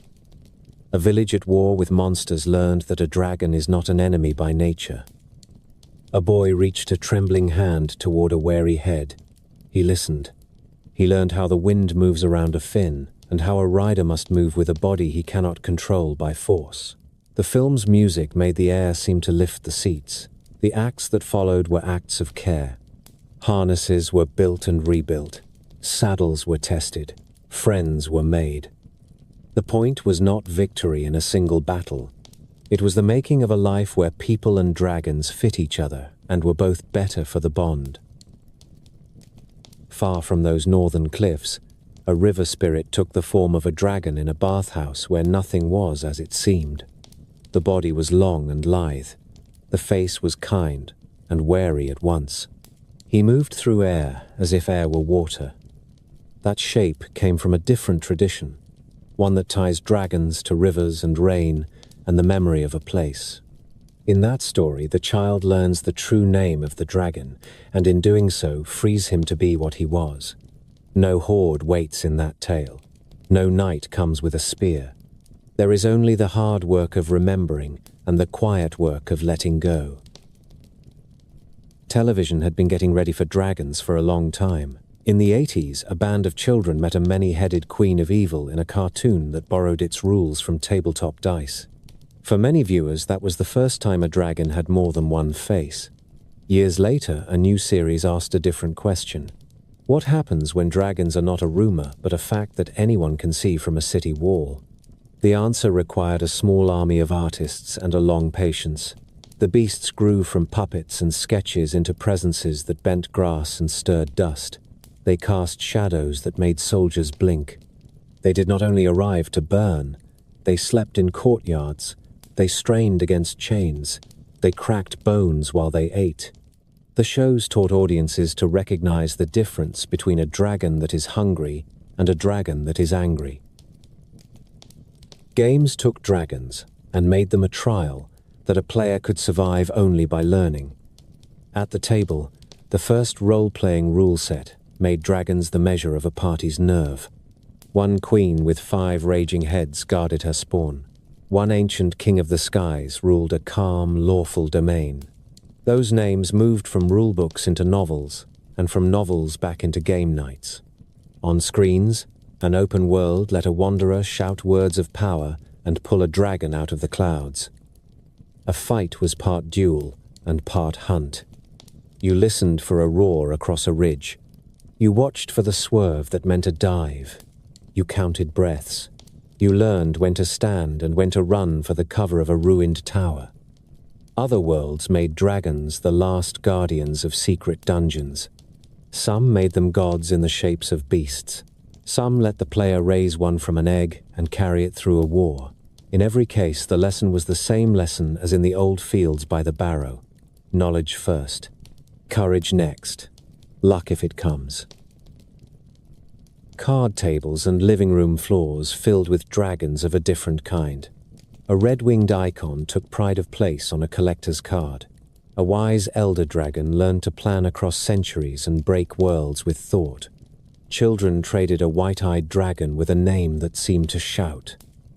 A boy in another show gathered 7 glowing orbs and called up a serpent of the sky who granted wishes. The creatures on these cards and screens were not only enemies, they were goals. They were puzzles. They were prizes that turned a good afternoon into a story a child could tell all week. Music and sport borrowed the shape. A red dragon on a green and white field waved from castle walls and rugby grounds and kept a nation's memory awake. A club rode out with a dragon on its shirts and filled a stadium with the sound of drums and hope. A university told its students to be dragons and learn to breathe an honest fire in their work. In these uses, the old fear falls away and the pride remains. The creature stands for grit and for nerves that hold in the last minutes of a tight match. Theme parks and parades carried dragons through crowds as if a festival were a living book. A wire frame and silk body snaked above heads while drums counted the steps.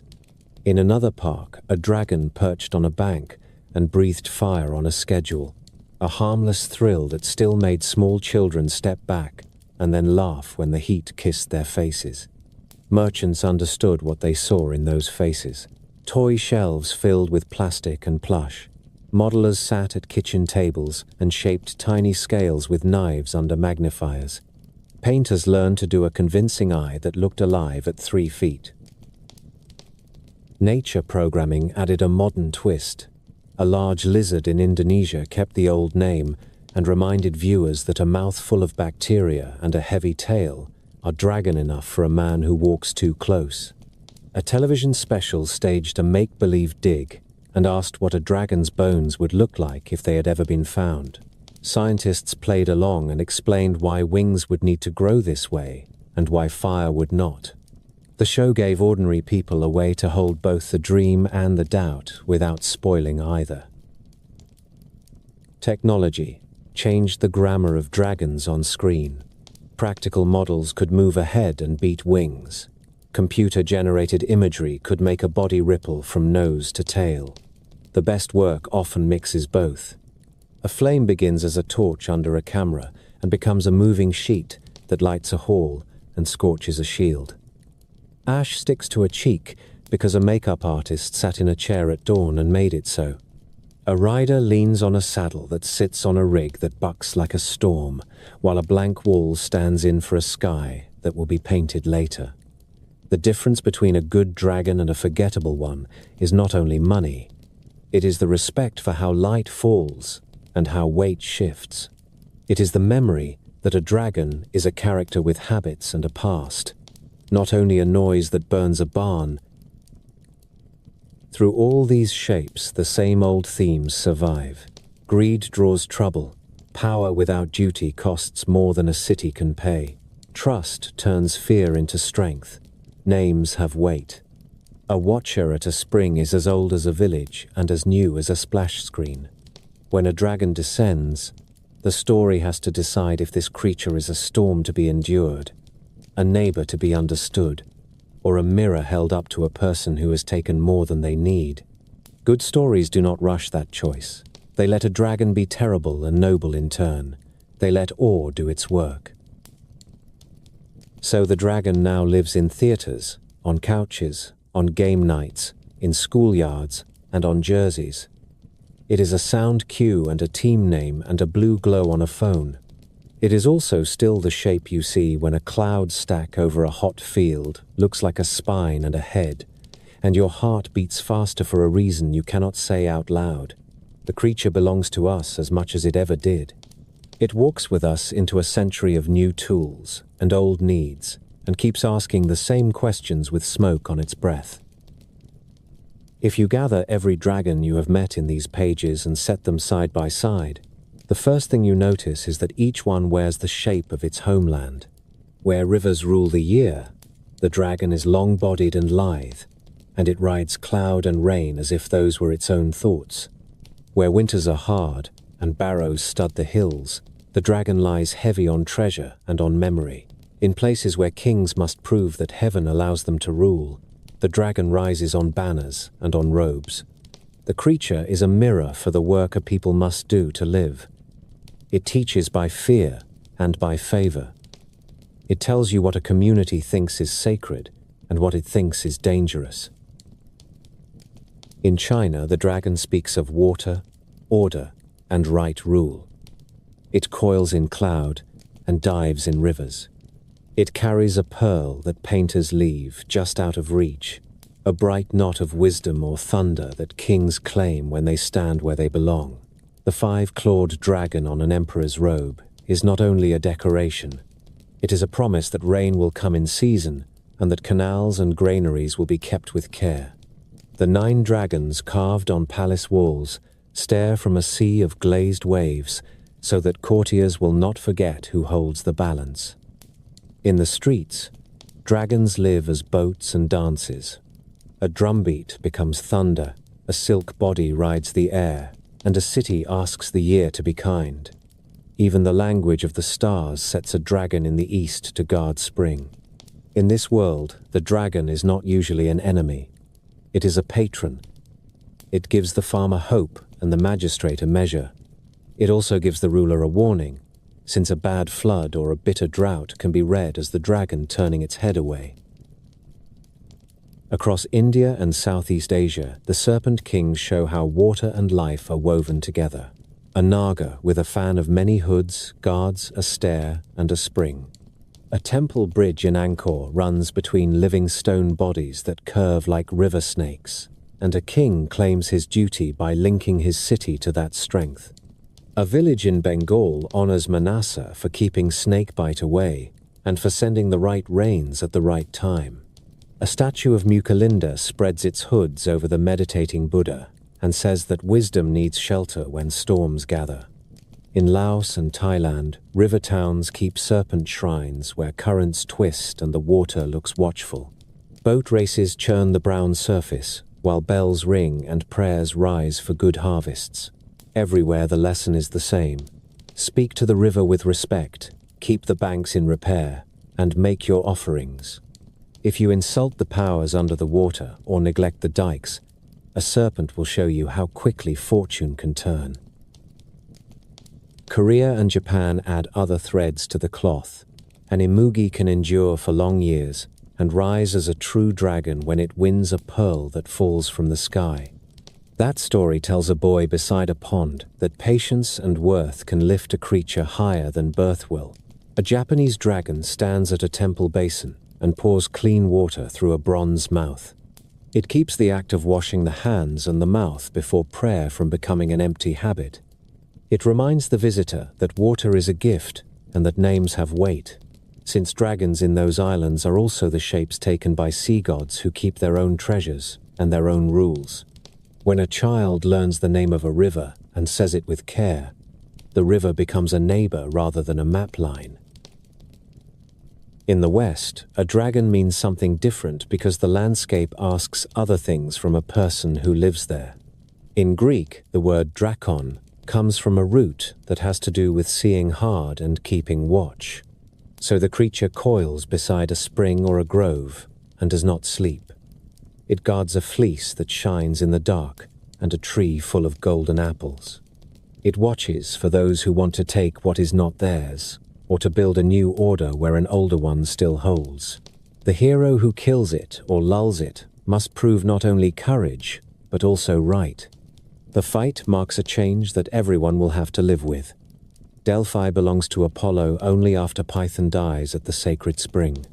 Thebes rises only after Cadmus pays for the serpent he slew, and only after the teeth he sowed grow into men who will build the walls. The dragon is the price of a new city. In the north, the creature learns new habits. It lies on gold because men bury wealth in mounds and leave it in graves, and because winter makes food and coin feel like different forms of the same thing. A dragon that loves treasure is a warning about greed that grows warm in the dark and wakes to burn farms when a single cup goes missing. Fafnir is a man who loved gold until he became the thing that loves it most. The Beowulf dragon is the last test of a king who has paid his dues and who will pay one more. Nidhogg gnaws at the root to remind you that every good thing has something working at its base, and that neglect is a kind of invitation to rot. Jormungandr sleeps in the sea with its tail in its mouth, and makes honest men feel small when they lift their eyes to the horizon. All of these are not only monsters. They are ways of talking about winter, about wealth, about the patience of trouble, and about the price of keeping a people safe. In the age of the church, the dragon puts on moral clothes because villagers want stories that speak plainly about sin and hope. A scaled belly becomes a book you can read in a market square. Pride and greed coil in the dark and breathe out a breath that smells like plague. A saint arrives with prayer and with a pattern of words that have been said for 1,000 mornings, and the well runs clear again. Sometimes the dragon bows its head at a stole and walks behind a woman who sings a psalm. Sometimes it dies under a lance after a town promises to change its life. Gargoyles on high roofs spit rain away from saints carved in stone. The old serpent that once fouled the water is set to keep walls dry. The message is practical and kind. Order the world, honor what feeds you, and do not keep more than your share when your neighbor's child is hungry. There are places where the serpent is not a beast to fear at all, but a teacher and a giver. Among the Maya and the Mexica, the feathered serpent stands for wind, learning, and the burden of office. A god with a serpent body and a crest of Quetzal plumes walks between sky and earth and brings rules for cities and calendars that keep fields in step with the sun. On an equinox, the shadow of a stair falls on the flank of a pyramid, as if a serpent made of light were moving down to meet the people. This is not a dragon guarding a horde. It is a lord who gives order and asks a price in return. Knowledge in those stories is a gift with edges, and the one who carries it must accept limits or be punished by the powers that gave it. Heraldry and emblems keep the older meanings alive even when people forget the old rites. A red dragon lifts from the flag of a small country that remembers a long fight for its own name. A thunder dragon glares from the flag of a mountain kingdom and tells every traveler that storms and conscience are part of its life. A city ties its pride to a dragon on a bridge, and a knight on its seal rides down a serpent that looks as if it might be a snake from the next field as easily as a demon. A Roman standard with a cloth body and a metal head becomes a rallying point that sounds like wind rushing through a living throat. The shape of the creature is a way to say that a people watches, that it will not be moved lightly, and that it claims the right to stand where it stands. Old books of learning adopt the serpent into their diagrams. A circle of a snake biting its tail turns up in manuals that teach students about matter and spirit and the cycle of change. The note beside it says the same thing the sea serpent says, only in a scribe's hand. All things feed what follows. Endings feed beginnings. The careful man minds the seam where one becomes the other. A dragon that coils around the world in a poem does the same work with stronger light. Across these meanings, a few hard truths repeat until they feel like laws. The first is that water is life, and that power over water is power over life. When a dragon rules cloud and river, the people must learn respect, and the ruler must learn how to deserve that robe. The second is that wealth kept in the dark will bring ruin. When a dragon lies on a hoard, a boy with a shovel will soon be lying in a trench with a sword, and a village will burn either way. The third is that boundaries matter. Springs, doorways, bridges, and the edges of fields belong to no one and to everyone. A watcher at those places is a friend if you keep your promises, and an enemy if you break them.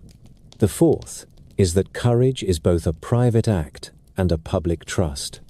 A saint with a leash, a knight with a spear, a cobbler with a sulphur trick, a farmer with knives on his coat, a magistrate who fasts and begs for rain, a mother who brings the torch at the right moment.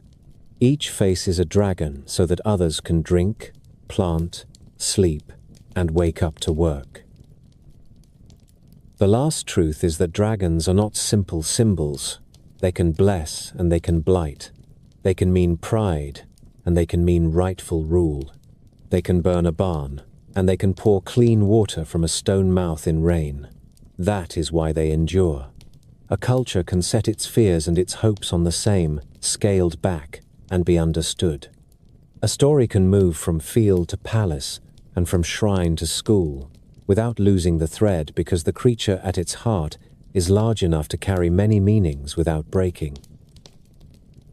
Put all of this together, and you can see why every age finds its own dragon.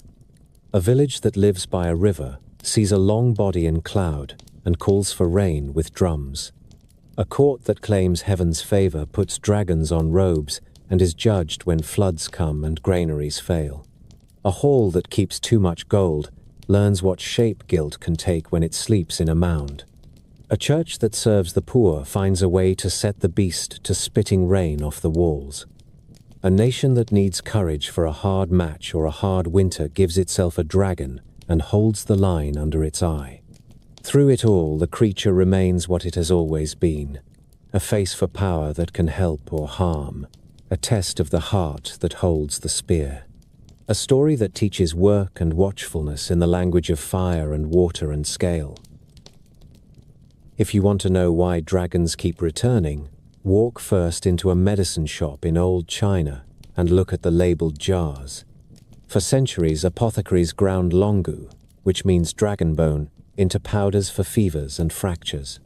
The bones were not from dragons. They were the petrified remains of great creatures that slept in stone long before men made cities, but no one knew that. Farmers dug a jaw from a riverbank and brought it to market. A merchant pressed a coin into a calloused palm and wrote a neat tag that said dragon. A story took on physical weight. People carried it home in paper packets. There is power in a myth you can hold. Across the world, other people found strange things in the ground and made sense of them with the same ready word. A shepherd on an island beach lifted a slab and saw a rib cage like the frame of a boat. Fishermen found black teeth shaped like spearheads and called them tongues turned to stone. A farmer pulled a horn core as long as his arm from a damp English field, and the village said giant or dragon without much need to choose.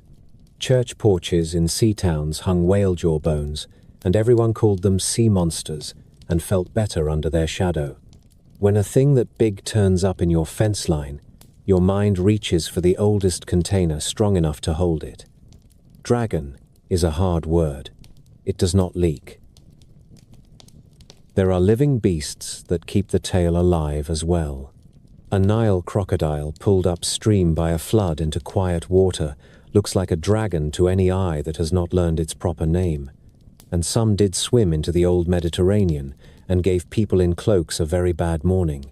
A surfacing whale lifts a long back from the sea and vanishes again without a sound, and the sight sits in the throat of a sailor for the rest of his life. An oarfish rolls under a wave like a silver banner, and the mind says sea serpent before it can say anything else. On bright islands to the south of Java, a great lizard watches with a steady look, pads forward without hurry, and pulls down a goat. The mouth bleeds, the tail swings like a club, the hide looks hammered. The people there did not need a book to give that creature a name that fits. They had already invented the right one. Sky and stone add their share. A blazing rock falls at night and bruises a field. For years afterward, the elders will point at the scar when a comet bright as a sword root sweeps the sky and say that this is a place to watch. Belemnites, which are fossil squid and shaped like little spears, turn up in ploughed furrows, and villagers call them thunderbolts and tuck them under a roof beam for luck. A volcano coughs fire into a dark cloud and sets ash falling like sifted flour. A lake suddenly spits up a rotten breath because a pocket of gas found a split in the rock. Imagine explaining those things before the words existed. You would reach for your oldest story and give it the flag. The old human senses help the story along. People see faces in clouds and figures in wood grain without meaning to. A ridge of storm on a hot afternoon looks like a neck and a jaw, and for a heartbeat you expect it to turn its head and look back. A cave mouth looks like a throat. A river bend hisses where the current slides under a root, and your mind says that something is breathing there. None of this requires a priest or a poet. It is the way brains keep you alive. We notice movement at the edge of sight. We fill missing pieces with the most dangerous shape that fits. We prefer to be wrong on the side that runs. Anthropologists have taken this farther and asked whether the dragon is a bundle tied from very old fears, fears that kept our people living long enough to be our people. We are quick to spot the coil of a snake against leaf litter. We do not need to be taught to watch a big cat's eyes. We look up when a raptor's shadow passes. Put those three together in the slow light of a cave mouth or the hard light of a savanna, and you get a creature the size of all your troubles that can strike from ground, grass, or sky. Give it a hard hide, because teeth bounce off panic, unless you give the panic a weakness. Give it a breath that burns, because fire is the oldest fear we have never learned to turn our backs on. The dragon is an animal that does not live, but that matches the way we have lived for a very long time. The old books of wonders added more chords to the bundle. Medieval lapidaries wrote of draconites, stones cut from the heads of living dragons that could cure what no doctor could. Try to imagine the scene that is being taught there. A lord stands with knife drawn beside a sleeping beast, and three men hold a sack under the jaw, while a priest whispers a prayer that the last breath of the dragon will bless the stone and not curse it. It is a legend about daring and about the value of what is paid for with danger. Good myths double as parables for commerce and courage.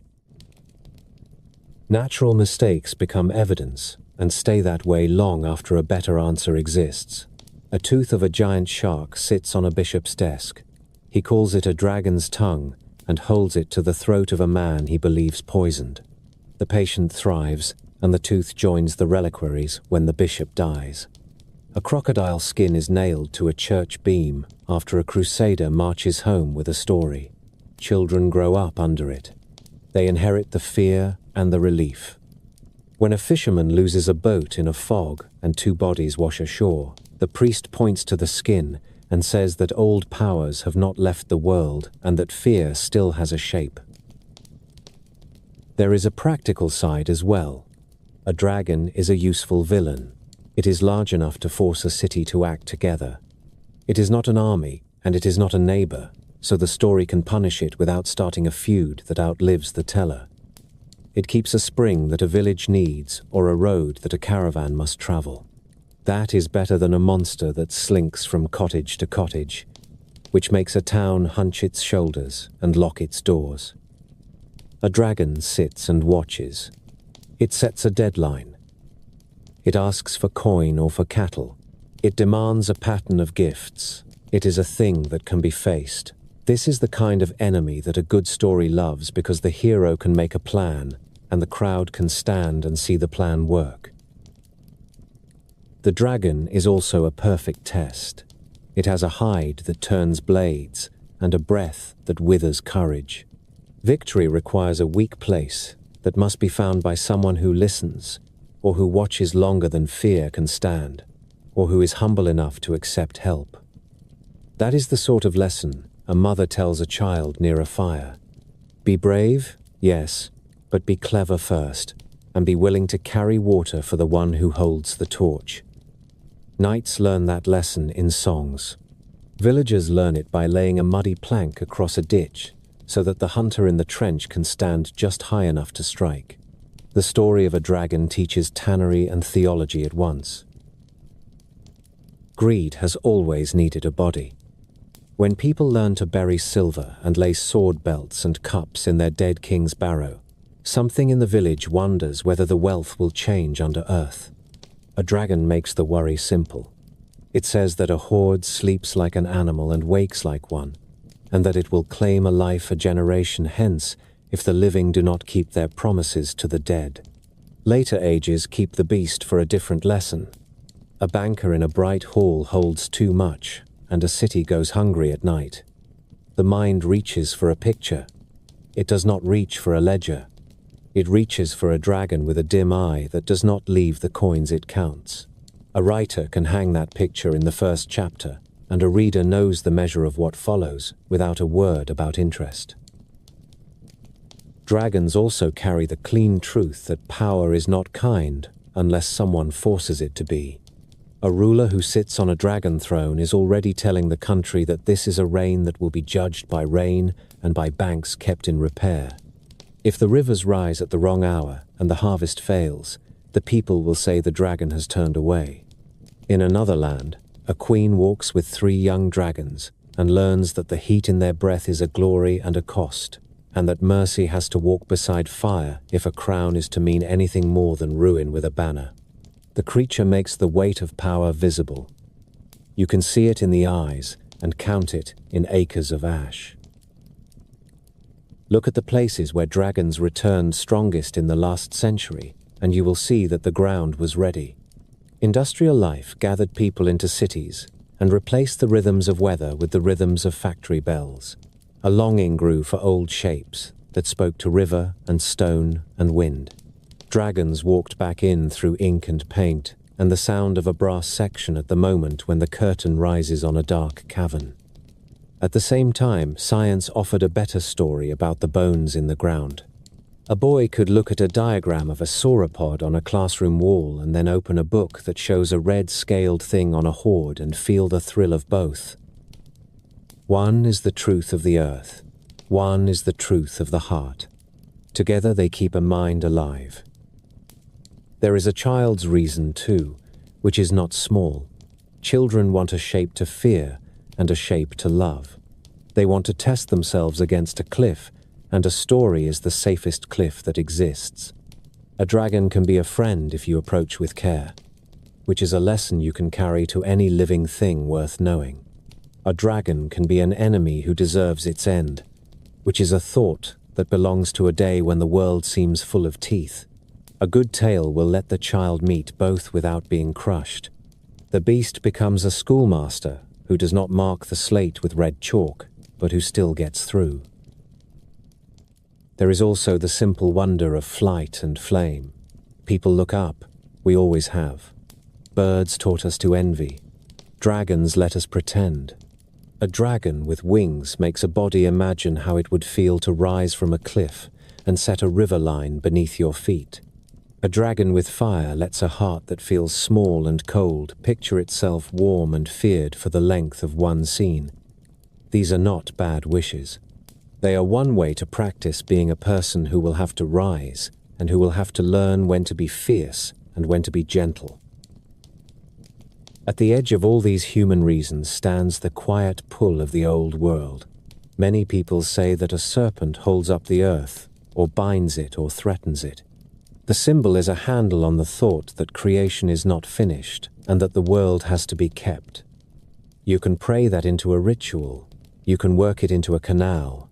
You can put it on a team jersey. You can cast it in a film that lights a cinema as bright as noon. The pull stays the same. We like to see the thing that frightens us and holds us and helps us. We like to imagine standing before it with something in our hand that will do. The strangest truth of all is that dragons are so clear that they can be anything and still be themselves. They can be a river spirit under a temple roof. They can be an old king of the barrows. They can be a saint's lesson in a square. They can be a voice in a cavern that speaks like a winter fire. They can be a partner who carries a rider through rain. They can be a banner over a gate or a toy above a crib. The shape holds. The meanings change like the weather over a range of mountains, and the creature walks on through it, large as ever, scaled with memory and with need. So dragons endure because stone keeps secrets and gives them up one jaw at a time. They endure because fear keeps watch, and imagination keeps giving fear a face. They endure because communities need a common enemy and a common helper, and because a single body can do both jobs. They endure because gold is still heavy, because storms still come, because rulers still need to be judged, because children still ask for one more story when the fire has gone low and someone has to get up to close the door.